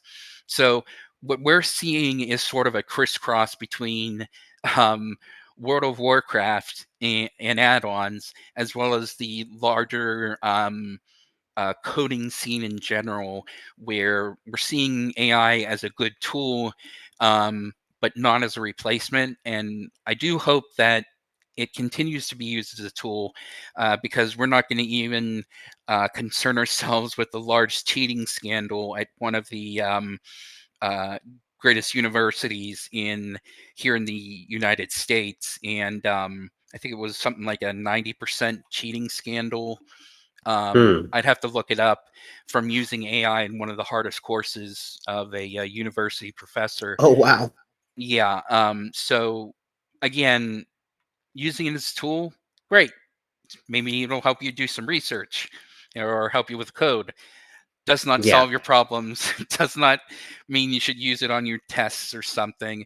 Um, yeah, and again, this is one of those topics where um, we sort of cover on this podcast because it crisscrosses with World of Warcraft, Blizzard Entertainment at large. So it's very interesting to see this, and good on the winners as well. I think even Coolinator got at least $1,000 if I'm yeah. reading that right. So Hmm. um, good all around. Yeah, so I mean, yeah, it is good that they got some winners for that, and we were we were a little confused onto the details, perhaps for the contest and such. So, a lot of speculation that we had, but I will definitely be a lot better at looking this stuff up and just doing more research instead of basically a lot of the stuff that I have here. I read articles from Wowhead and I just sort of just expect that their journalism integrity is just super high. I don't know why. I've never had any reason to believe that. I just in my head I'm like, of course. I've never seen them redact anything. So yeah, I will definitely do a lot more independent journalism on my own when I'm hunting these things down. That way, we have a little more clarity on some of the things. Just because this was an unfortunate circumstance of like reporting on it. While it was, some of the facts still remain. It wasn't a restriction in the contest, and so morally, it's not really anything was happening that was wrong there. Yeah, it's just I think the unfortunate thing is that the upset of AI is really upsetting everyone, and so it gets a little bit hairy on who's right, who's wrong, and And there's a who's big gray area. It's right. weird, Exactly. it's not black and white. It's not an easy decision to make. And Hmm. I feel like the gray area gets even bigger the more informed, the more educated on AI that you are. You're like, oh, okay, all these things are actually useful. Oh, that's machine learning. Okay, well, yeah. Oh, and AI just accelerates machine learning. Like, so in these certain Right. instances, it's like it's just it's just a more powerful version. And in the same way that you had to tune, or you can fit some machine learning algorithm to a set of data, but you can fit it too closely, right? So that just gives you the answers too well, and then it doesn't work for anything else. We're kind of in the same area. That is the predecessor for AI, and so the principles still apply. But nobody complains about machine learning doing all the awesome things that it does. It's just AI has been attached to all these things that are objectively offensive, stealing art. Hmm. Like there's some crazy stuff that's happening out there. Even the dangerous stuff. There's like art that's generated or text that's generated that's dangerous. People don't think about those things. AI bots used to be run by machine learning algorithms, now they're run by AI bots, LLMs and such. So it's not really much of a change. It's just they're more enhanced, they're better at convincing people to give them their bank account information because they think it's their cousin or something, right? There's a lot of scams and these things going on that are just enhanced by this technology, and a lot of just other stuff that's just immoral around it. So there are a lot of tensions around AI. And I personally try to keep like a neutral stance on it, but I definitely recognize that there are a lot of bad things with it. But yeah, on the topic of AI or really anything else, we'll just be a lot more careful to look into more of that stuff. In the in between, like even if I report it quickly and stuff, like I think between then and the next episode, I should take a look into some of these things a little bit more. But yeah, we'll just, actually, our community, you guys can help us out when we mess stuff up. Go ahead and comment anywhere you Hmm. find us, and then we'll start getting some comments in places. It'll be good to hear from you guys. Definitely. Another little bit of add-on news. There was the Unhalted Raid Frames add-on. One of the most downloaded add-ons of the Midnight Cycle, with over 1 million downloads, has ceased development after its solo developer was subjected to sustained harassment following a buggy update. And from what I can tell, they pushed a lot of changes, and they broke quite a lot of functionality for a lot of the add-on, or maybe the entire add-on. And this was, people's raid frames are very important to them when especially if it's the only one that you have and you have them set up. A lot of the raid frame add-ons, they're not really out of the box the way that a lot of players want, and they're very, you can change them up how you want. It's really nice about them, but it means it takes time to fix. And so if this happens and you log in Tuesday and your raid frames are broken and you get upset about it, I think there was a conversation either on Reddit or somewhere else, maybe in the forums or on their Discord. But they were just basically subjected to a lot of hateful comments of people who were frustrated that the add-on that they absolutely depend on to raid is disallowing them from doing that, even if it's for just this week. Players should remember that add-on developers do not get paid. They're not hired by Blizzard in any way, shape, or form. They never are. This is a passion project. Everyone does this out of the kindness of their hearts. Most of the time, it benefits themselves, but they do this for the community, and they give this to all of us to enjoy. And so, another thing to think of, and something that the developer had pointed out, because of the way that add-ons are being developed or add-ons are being treated right now by Blizzard and how they're being restricted, and the changes that they continuously keep making and will continue to make, are making it really difficult for add-on developers to stay caught up. And so things will break on Blizzard's end, and add-on developers have to scramble to fix them. And sometimes these fixes overreach, and they don't do the right thing, and they don't work on a majority of people's computers, and it worked for him, but it didn't work for everyone else, right? I'm sure he didn't push the update not knowing. And so, but there's only so much testing they can do, and they're required, dependent on feedback, but constructive feedback. You shouldn't be harassing add-on developers because something isn't working this week. Like they're definitely going to get around to it. Yeah, and for me, this one especially hurts because it is the frame add-on that I was using, and Oh now, no. yeah, I didn't get the update at the time, but you know, even if it so even if it did do this such a thing, and I don't doubt it, um, it's just a shame that people were like that, especially because not only is it the developers who are working on it, and it's open source and everything. Um, One of the things with the modern websites that host add-ons like CurseForge is if there is a problem, you can always go back to the previous version. It's not like it's not there anymore. And to just I don't know what the word is, to go cuckoo for Cocoa Puffs just because, you know, it broke, your unit frames, instead of saying, hey man, they could have even said, hey man, this, and this is broken. Would it be cool if you could just push the old version, until you fixed it? Hmm. And apparently at at least there were some people in that community that were sticking up for the developer. That's But good to hear. yeah, but this sort of thing has been going on a lot. I know there's an old XKCD comic. Let me see if I can open source maintainer. That's it. Um, for anybody who is familiar with XKCD, will probably know this comic, and I will post this for you if it works. Give me 1 minute. All right. Yeah, I love those comics. They're great.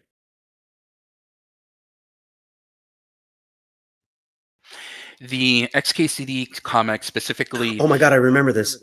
yeah, it's if you search for XKCD dependency, what it shows is a giant engine with the caption "All modern digital infrastructure," and then at the bottom right is a little rectangle with the caption of a project some random person in Nebraska has been thanklessly maintaining since 2003. And without this itty bitty little rectangle that holds up this giant engine, the whole thing would fall apart. And we've been unfortunately seeing the same sort of thing happening um, at large with not just open source developers, but just people who are working on these little things that we all rely on. I apologize, I forget the one developer, but there's been multiple ones.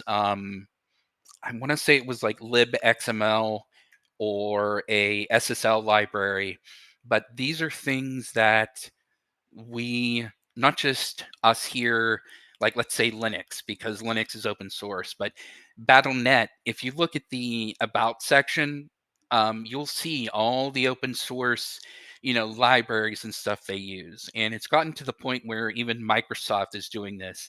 And the unfortunate reality is that people are expected to maintain these things, even though, they're not getting money for it and they're not doing, you know, the work. And what was also happening was with AI, they were getting a lot of bogus bug reports. And I think it was the curl maintainer actually said he's taking a month long break um, in order to, like, sort of a mental health break, because he was just getting too frazzled with the AI bug reports and just all the stuff that he's expected to do, even though that it's not really paid for except for um, they do have some professional response sponsors. Um, and I apologize, I can't pull up the article um, right now, but it's a thankless job, and it really Yeah, it is. really sucks that, you know, that he was pushed away from this. And I hope that, I mean, if you would ever hear a podcast, thank you for developing the add-on. It's really great. I love it. And it's a shame that, if he doesn't develop it anymore, I'll have to move on to something else. But I just hope it just doesn't push him into the sphere of never try again, and never, try open source again or something like that. I mean, open source is pretty hostile now, which is so crazy. Uh, Yeah. this this story reminds me of another situation, and it's like a JavaScript based library. Is for web.js, something to that extent. But it was a library that's being updated for a lot of people, and they were also selling certain parts of their library to, like, I think, like to like corporations and stuff. But some of it was like open source, and so there was some arguments that went back and forth about, whether what they should be doing or should not be doing, and a conversation had gotten basically out of hand, and somebody was harassing this library developer, and they were like, you shouldn't do this or that or whatever, and you shouldn't be developing here, you shouldn't put it on here, and they were like, okay, I'll just stop. You're right. I Hmm. should just stop. And they actually did. And so, while that's not the fault of everyone else who was depending on that being open source and it being maintained, basically they stopped pushing their commits to the open source. They allowed people to fork it. So if anybody else wanted to maintain that whole library, go for it. Do whatever. He's continuing to maintain the library on his private repo, and he uses that and he sells those things to corporations and such. And so this open source section that was available to the community, because people were harassing him, and it wasn't just this one guy, but this one conversation is what pushed it over the edge. It basically got it to a point where the developers stepped back away from the open source community and just continued with their private source for their code. And that was bad for a bunch of people, and all it took was one heckler to push them over the edge. Hmm. Hmm. There was even the um, bullet that everybody dodged with the XZ program. So many people know a zip file, which is a compressed archive. Um, XZ is another one, and what happened was a someone basically was, I don't know if the word is harassed, but was essentially telling the developer that, oh, it needs to be constantly updated and it needs these changes or that changes. And the developer eventually allowed them to make changes to the project. Um, and turns out that this person wasn't there to help the project. What they did is they put in a backdoor into the program, that fortunately someone in the security community caught before it could be ever executed and used on people. But it's the same sort of um, putting pressure on this person who, is doing something good, and in this case allows a bad actor in to almost take out, a bunch of organizations and, some underpinnings of, because XZ is used as compression for a lot of different things, and if that wasn't caught, we'd all be in a world of hurt. But it's another example where that sort of a abuse can happen, although it's a far different sort of situation. Yeah, definitely.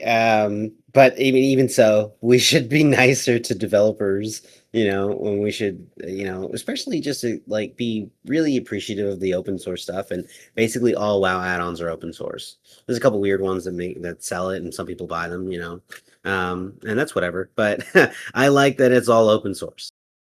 Yeah, agreed. And just, you know if you want to write a bug report, one of the things if you have an issue, write a bug report. first search, see if there's already a bug report for it. If there isn't, write a bug report. I mean, usually they'll have like a template of what you They need usually have them to. on GitHub, and it's all set up for that. And they'll have a template just saying like, hey, if you're, um, if you have a bug, fill out this report like this and then submit it. And, if they don't respond to you, that doesn't mean either they haven't looked at it or that you should be, a jerk about it. Just, be a friend. The developers are doing it volunteer work. They're doing it to broaden the community, not to shrink it.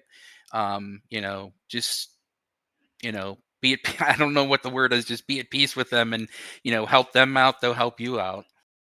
Yeah, definitely. We should, out of all the WoW community, we should definitely treat add-on developers, with a lot more respect, and not like unanimously, right? Like, or just like blindly, right? Right. Somebody just because they're an add-on developer doesn't make them, infallible or something. They're being mean, and they deserve what's coming to them. I'm not going to stand here and defend them, but overall, the frustrations that players are going to experience, I'm almost going to guarantee that frustration is from Blizzard's end. And not that you should be hateful or angry towards them either, but you should definitely realize that the add-on developers are working double hard to fix the things that Blizzard is changing. And so it's really difficult for them. Exactly. And we've also covered before how they don't really document their code changes. Oh, dude, that's And so hard. It's so hard to follow. yeah, and the best thing you can do is go into their GitHub that shows like their API, look at to see what has changed, and then just work backwards from there. It Hmm. sucks, but it's a difficult prospect. It is. It's not easy. That's why I don't really develop anything. I've only written a few scripts, and then when I hit a wall, I give up. I had something for the tooltips on the raid frames, and then like nothing I did was working. And I couldn't find anything that showed what changed between those two patches, '05 and '07, and it. I was just so frustrated with it, and I could go to the add-on developers community and like have conversations about it with people. I don't have time for that. I have other software that I'm actually developing, so like I Right, focus right. my time on that, and going to that Discord would be basically be like development time, maybe like research time that I would be considering it, and I would just rather do that development and research on like the actual projects that I'm doing. This is just a script that only I use, so if it doesn't work, it's like whatever. They'll either Blizzard will fix it or I'll figure it out eventually. So I kind of gave up, but the the add-on developers, they're persevering through all of that, and they're not giving up, and they're getting these add-ons to work for you guys. So definitely. And also, if you have been using the add-on, if you find yourself having a couple extra bucks, there's definitely a way, some link or some coffee link that they have set up, you could throw them a couple bucks. Definitely consider just going out of your way to go look for them and then drop them a couple dollars. Like, For you'll probably sure. be one of the few people that do it because you're going to go out of your way to do it, because it is a lot of friction. It's not as easy as buying a coffee. It's not as easy as like buying something on Amazon. But we should definitely consider throwing a few dollars their way anytime you can. For sure, for sure. It's also why I don't use a lot of add-ons, so I don't have to pay people. That's one way of thinking about it. Yeah. So one of the last news items that we're gonna cover here is the BlizzCon 2026 will have live captioning after all. There was a little bit of some controversy on Twitter, and we had seen that somebody from Undaunted, which is a guild that has a lot of disabled players in there, so people with like a certain limitation in their vision, variations in how much they can hear and such, and a number of other things. Um, they they're a very tight knit community, and a lot of them are going to BlizzCon. And one of the members of that community had reached out and tagged Blizzard and said something to the extent of like asking about um, uh, captioning on their screens, and so because they have screens on some of the stage, on all of the stages, and so if there's gonna be any captioning live, like when they're like actually at the event, not like after it's being processed and streamed. And so they actually said, we're sorry, and this is a direct quote from the reply. We're sorry, but there will not be any form of live captioning at the stages, and then the BlizzCon team. And so that was upsetting for a lot of people to hear, and I don't even need that stuff, but I thought that was so strange that that wasn't going to be included. She made a post about this, and it got a lot of attention, and there was a big backlash from just people throughout the community. And then Blizzard came back with a reply, and she had posted on this about this as well, and it says, we want to follow up and confirm that we are, in bold, going to be providing captions on the main stage and the legend stage as we originally communicated on the BlizzCon website. Our bad for communicating the wrong info originally. Rest assured, we're committed to providing an outstanding BlizzCon experience and access for all attendees. Thank you for your feedback. So right now it looks like the main stage and the legend stage are going to get those captions. So anybody that was concerned about that, you shouldn't have to be anymore. But the person from the guild did point out that they were a little disappointed that it took this sort of public display of them taking a hit in order for them to commit to this. However, they did point out that it was on their website originally, and that has been the plan the whole time. So I'm in a position to believe Blizzard on this one. That Blizzard did actually have this plan for them, and that them being replied to by a customer service representative was simply miscommunication, and that we shouldn't be disappointed in Blizzard that it took this public event, this public fallout, in order for them to do that, as they had already made the claim that they were going to do that before, since launch. Yeah, I tend to agree with you. We The unfortunate thing too is this is the second time where a customer service representative has communicated very poorly or wasn't in the loop, or the position to sort of make this announcement. And we're talking, of course, about the whole swearing is against the terms of service, and that got a lot of confusion, a lot of comments, and everything as well. So I'm wondering, how customer service is, or the customer service representatives are sort of separated or given these tasks to respond, and how that's divvied up. Obviously, there's some sort of communication error or some sort of organizational mismatch for these people that things like this are going on. But at the very least, things are being um, confirmed or reconfirmed in this case. And but it's just odd is all I can say. Yeah, it definitely is, and things like this, miscommunications like this, are they're gonna throw the community off a little bit, and it does leave it open to interpretation in a bad way. This time, I'm giving Blizzard the credit, but yeah, definitely there's they could just got to be a little more careful with those customer service agents. Yeah, and I don't know.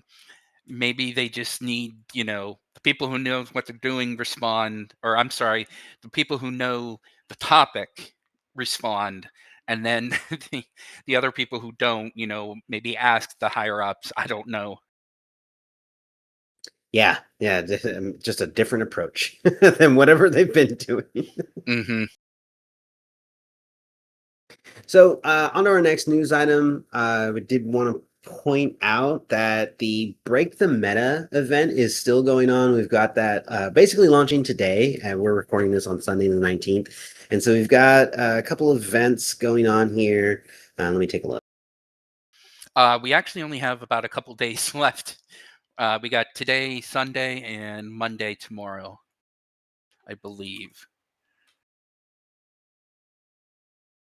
Yes, it does. Okay, so it started on the 14th, for when that started, and it ends on the 21st. So yeah, we do have a few days left. However, registration is still open. somehow. So the timer on that is still running. And the reason why I'm bringing this up is there's actually some like there's a bunch of different things in this year's Break the Meta event. I think there's like some like a daily quest, and they'll post something of like today this the challenge is this, and they had it mapped out on a calendar, and you whoever does the best in that category on that day, yeah, within that period, with the registered team and such, or just registered individuals and stuff, you just group up. Um, you'll be able to have like your run be eligible for that. So it's like maybe the highest run, like the lowest time, and there were interesting ones. Like one was like an all healer group. One was I think the last one for the last day on the 21st is all gas no brakes, and it's an all DPS group. Oh, geez. So that was, so those are going to be really interesting. If there's anybody who's like streaming those, you're going to see a lot of those people on Twitch. So, this weekend, well, I guess it'll be over by the time this releases on Tuesday. So, but I'm sure there'll be a lot of highlights and such. So, keep an eye out for that. You can probably check it out on YouTube and such. There'll maybe be some highlights from this event. So it is unfortunate that we are reporting on this, that I guess you could still, register for this, but just to keep in mind for next year, something to go for. I was reading up somewhere, and they have this Umbral Champions Illustrious banner, and it's a toy, and it'll bring out like this pretty cool banner. This one, the art on it has like a really cool looking rune in the middle and a spell effect around that, and that's just sitting at the very top of like this very elegant, almost a kind of void Zelatath looking banner. It's very cool. But if you register for this and compete in it and just basically participate, I think you only need like 1+10 that you run with the eligible group of like all specs that are not meta. And so they give you a whole list of what's eligible, and I don't even know if the whole team has to be registered. Like you just have to be registered, and you have to have a log, where you're doing this event, where you're doing a +10, and you will get the Umbral Champions Illustrious banner. That's for this year, but next year there's going to be another banner. And you'll be able to do that as well. And if you're a banner, for the way that we were talking about, it's almost like a guild standard, right? It's like the flag that you put down. It's like a post, and there's like flags on both sides of it, and it's just like this kind of fancy sort of flag. But yeah, typically called banners. I just remember when somebody else was like reporting on this, they're like, "Oh, you get this cool banner," but they weren't talking. They didn't reference anything like in game or it's an in game toy. I was thinking that it was like a banner for your signature on the forums or something. It's like, why would I care about a banner? But this is a toy in World of Warcraft. You will pull it out. It looks really cool. There's probably like a 10 or 20-minute timer on it or something. And yeah, definitely. So you're probably going to miss it for this year if you haven't already registered and competed. But next year, you will have an opportunity to get another one, because I believe the Umbral Champions Illustrious banner is something that you're eligible to get for a number of competitions. Like if you compete in PvP and you compete in, I think, what was the other one? The MDI event. I think if you were competing in that, you will also get like a banner. So the banners are actually things that like continuously come around. So those are things to look for, but I think Break the Meta only happens once a year. Yeah, it's actually once Is every it once end a of the season? season. Yes. Oh, it's each season. Oh, that's great. Yeah. I thought it was like an annual thing. Although to be fair, it'll basically be probably at the end of the year / beginning of the new year, just because of the timing Yeah, the way for the the time next works. season. So there you go. Yeah, you can just grab it'll probably be a different banner than next year, or do they Yes. keep the same banner for the whole expansion? My understanding is it's a new banner for every Break the Meta. That's awesome. Yeah. Yeah, so that looks like that's a pretty cool thing to get. So yeah, if you didn't get it this time, just go for it next time. It's actually, in the way that it was explained to me, you can just do that 1+10 with the out of meta group, or Break the Meta group, and you will be eligible for this toy. However, do not expect to get the toy until basically next season. Right. At least by the time this podcast has ended.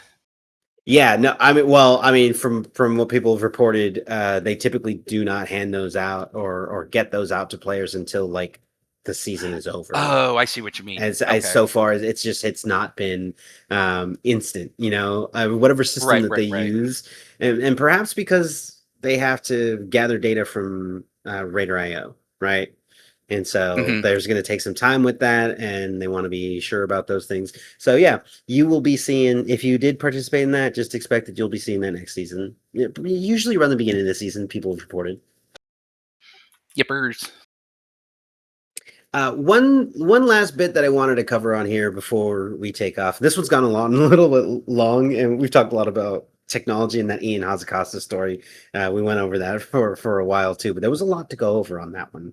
But this one's also big, but we're gonna go through really fast.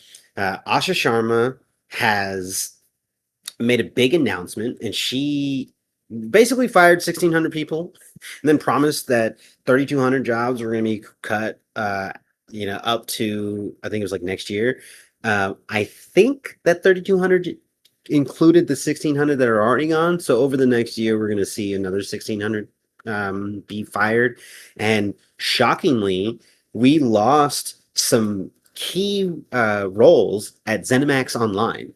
And I think there's another ZeniMax studio in Texas, maybe, or is like another state like Arkansas or something. But either way, Yeah. they saw some cuts as well. But the shocking thing about the ZeniMax Online one was like it was like game design lead. Like it was those kinds of positions that were all the way at the top, and it was just crazy to see.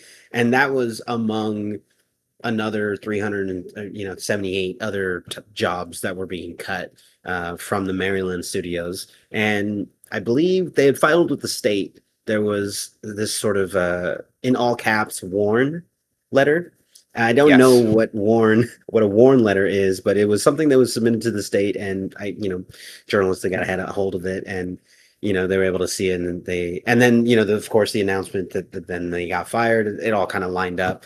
But it is unfortunate that we're seeing this, but there's an article that was out that showed what Asha Sharma was talking about when she made these changes.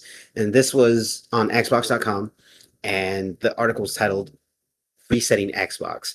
And it basically seems to be from Asha Sharma, and she is telling us about the decisions that have been made here, right? So you see the big fallout from ZeniMax Studios, but there are QA positions in Blizzard that are being taken out. Blizzard has lost a few people, not as much, but not nearly as much as some of these other studios. But in the Resetting Xbox article, she goes over, I quote, "We are operating at margins that are 3 to 10 times lower than comparable platform and publishing businesses." Now, she's basically treating this software like Outlier as a normal software development company, because video games have sort of been the poster child for, or not even like the golden child is what they've been, because they bring in a lot of money in big clumps every now and then, and that's been really good over the years. But recently they've been declining, and she talks about the decline. And we've talked about this from the beginning. It's sort of, Asha's been reported on slightly differently in other places. I think that us here, we've had a slightly unique perspective, because when I read the news stories, they're usually typically, doomer, or they were really upset about Asha taking over for all these number of reasons, and that AI focused this and that and whatever. But we took a look at what her history was and where she worked before she came into this position. And while AI was like somewhere in the title of like the things that she had the ability to touch, Asha's a scaler. And I've said that from the beginning. We've said that from the beginning. She was here to scale, and that's what she's doing here. The only way for Xbox to grow is to cut the fat. And I'm not saying Phil Spencer did a bad job. Phil Spencer, I think, loves the people too much. And while I think he insulated some of these teams from being cut in a drastic way, or even in a slight way over the years, and not saying this is directly Phil Spencer's fault. It's just he was definitely a man of the people, and he has a lot more empathy for all these individual studios than Asha does, which is probably why she was brought in, right? Because she doesn't have that level of empathy for even games in general. She never played, now she's playing games and such, and now she's making these heavy cuts to all these game studios. Some studios are just getting completely sold, and but she's also mentioned that some of these studios are being that they're still going to have their projects. They're working on things and those aren't going away. This just the management under which they're working is going to change. They're not going to be under Microsoft anymore. They're going to get shifted out and basically sold off to like other entities, and they don't really go into details about that. But some people are just getting clean, just completely cut and gone. And there's going to be a lot of people that are going to be really upset about this. But if you take the time to read through this Resetting Xbox article, it the way I explain it to somebody is if I was a software developer, as is the case with every time a software developer or a software company cuts a bunch of developers, I would be very upset. The community should be very upset. And not because we should be saying, oh, software developers should never get fired. We should understand that the firing from this comes from the corporate greed to hire everyone to catch up to an influx of demand without the foresight of what you're going to have to pay for in terms of cutting all these people in the years later, and which that when that decision was made 2021 and 2022, somewhere in that area, they knew that they were going to make these cuts and these people are expendable in that sense. That is not okay. We should definitely hold Microsoft accountable for those things. But if I was an investor in Microsoft, I would be super excited about this because this basically shows us that we have longevity for at least the Xbox division of Microsoft. And it's not something that's going to be holding Microsoft down or dragging Microsoft down. Right. And like you said, this was expected. What aside from buying ZeniMax, I believe that was before the pandemic. I could be wrong, but the problem was one of the main problems is that not just Microsoft, but a ton of different companies just went on a hiring spree during the pandemic.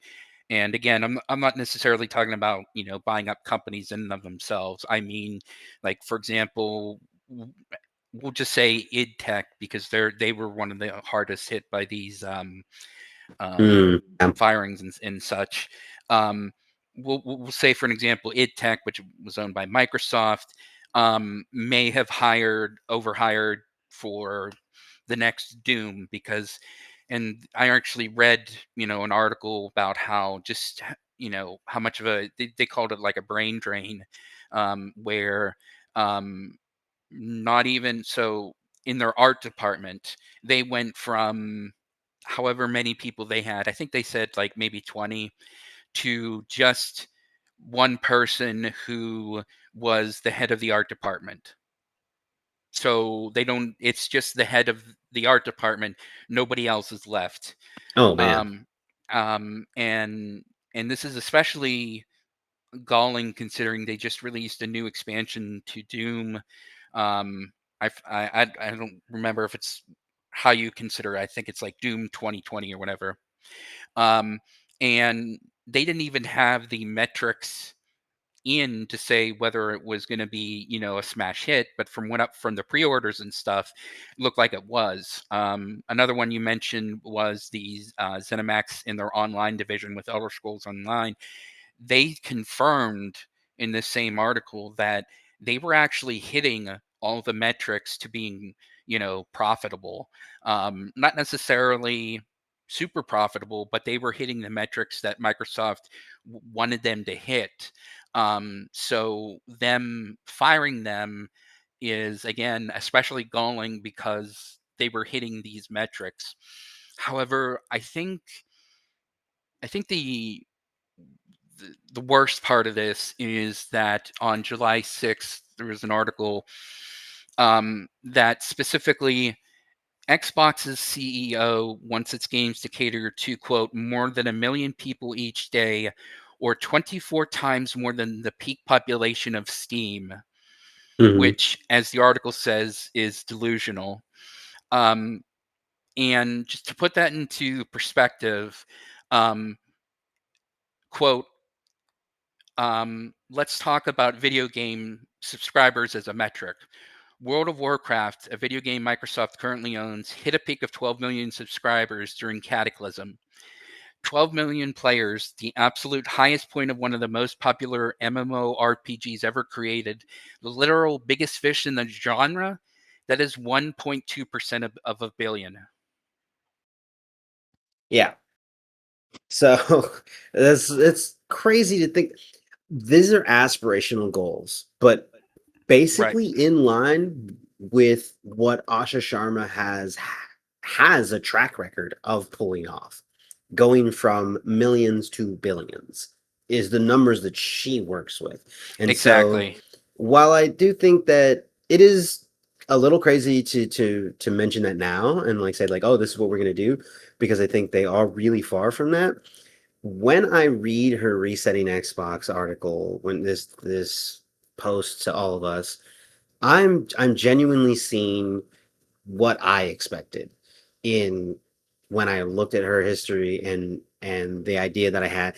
And I wanted to definitely mention, like I did this episode, where hey, we should definitely notice that this is Microsoft's fault for a lot of these developers being fired in this way and how this is all happening because of the decisions that they made before or whatever. But I've always said like this is not Asha being like a bad person or she's making bad decisions or anything. Like I've always been like, yes, this is really, really good. This is good for the health of Xbox. This is good for a bunch of things. And I know that in the face of a lot of developers being fired in the way that they're being fired, that might sound like I'm being insensitive. I do not want to downplay the effects of what this has on real people. That sucks. That is terrible. We do not like that. But Mm-hmm. this is not Asha Sharma's fault, right? This is not the fault of current leadership in the sense of that. This is the fault of Xbox, right? But also, each of these studios um, are individually managing what they're doing, and individually they are not themselves preparing for these cycles, right? They are just continuing in this sort of culture of being able to basically not have accountability and continue forth just taking from the cash cow. And I've worked in a lot of different industries in a bunch of different places, and in almost every single one, when there's an opportunity for individuals to make money, even in companies and such, they always scramble for it, no matter what those people's like open moral code might be. Right? I've done biology work with, and I've worked individual, I've worked like contractors, I've worked with companies, large companies, small companies, done construction work and such, and I've done a lot of different things.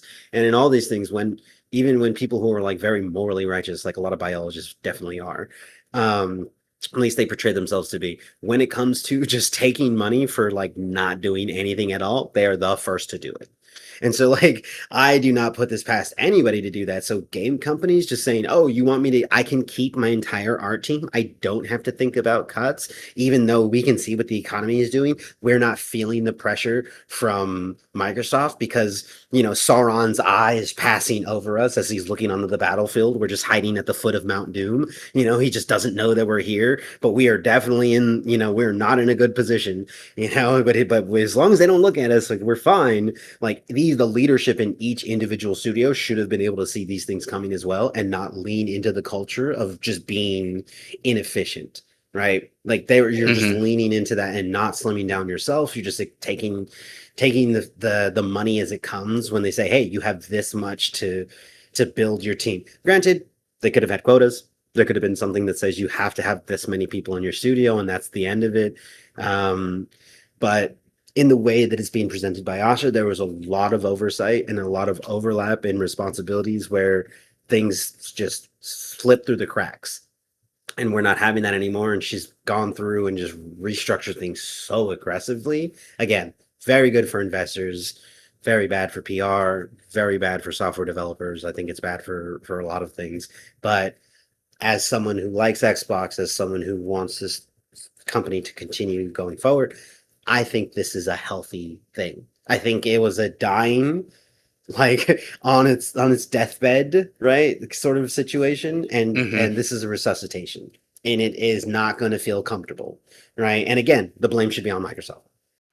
Right. And ultimately, it's just, the love of money is a root of all sorts of evil.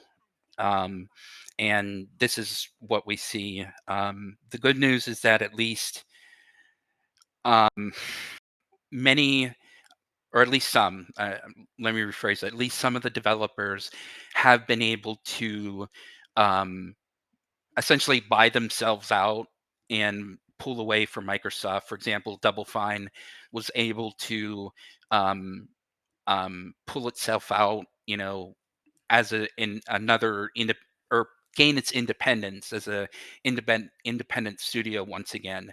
So that's good. Other developers, I apologize, I don't remember the name.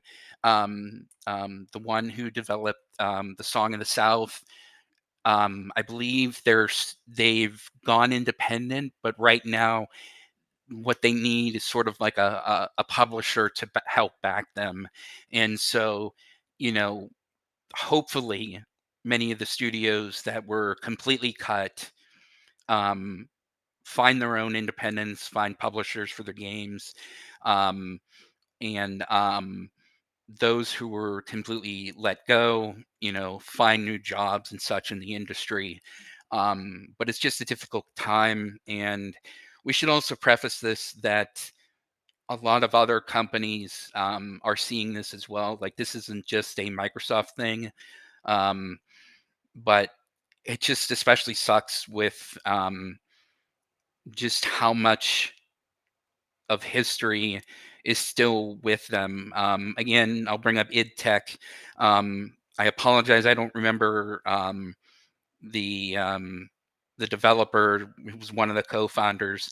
Whenever it was bought out, he said he thinks that Microsoft would be a good fit for id Tech, and he actually said more recently, that really didn't age well, and he's sorry that so many were lost and everything. So, it's just it's extremely unfortunate.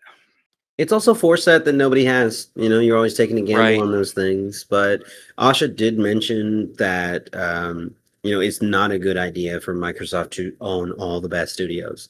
That's not the case. I think that was an argument that, like, maybe a statement that Microsoft had made before of saying, like, it's a good thing that Microsoft is buying up all these studios, and that it is to, or I think, like, maybe somebody else was actually saying this, that Microsoft buying all these things is going to add to the longevity of these game studios and all these things, because you basically have this big ecosystem and everybody gets to clump together and kind of use each other's strength to move forward, when Hmm. they didn't realize that it wasn't being run in that way, because they hadn't owned that many companies at that time. They were just buying them all up, and then when gathering them all up, they didn't have the structure that was required to be at that scale. Again, this is what Asha Sharma is for, right? She's the scaler. So she's going Right. to put things in line so that you can meet that aspirational goal, and perhaps that they'll buy some studios out of it, get some more, or they'll consolidate them again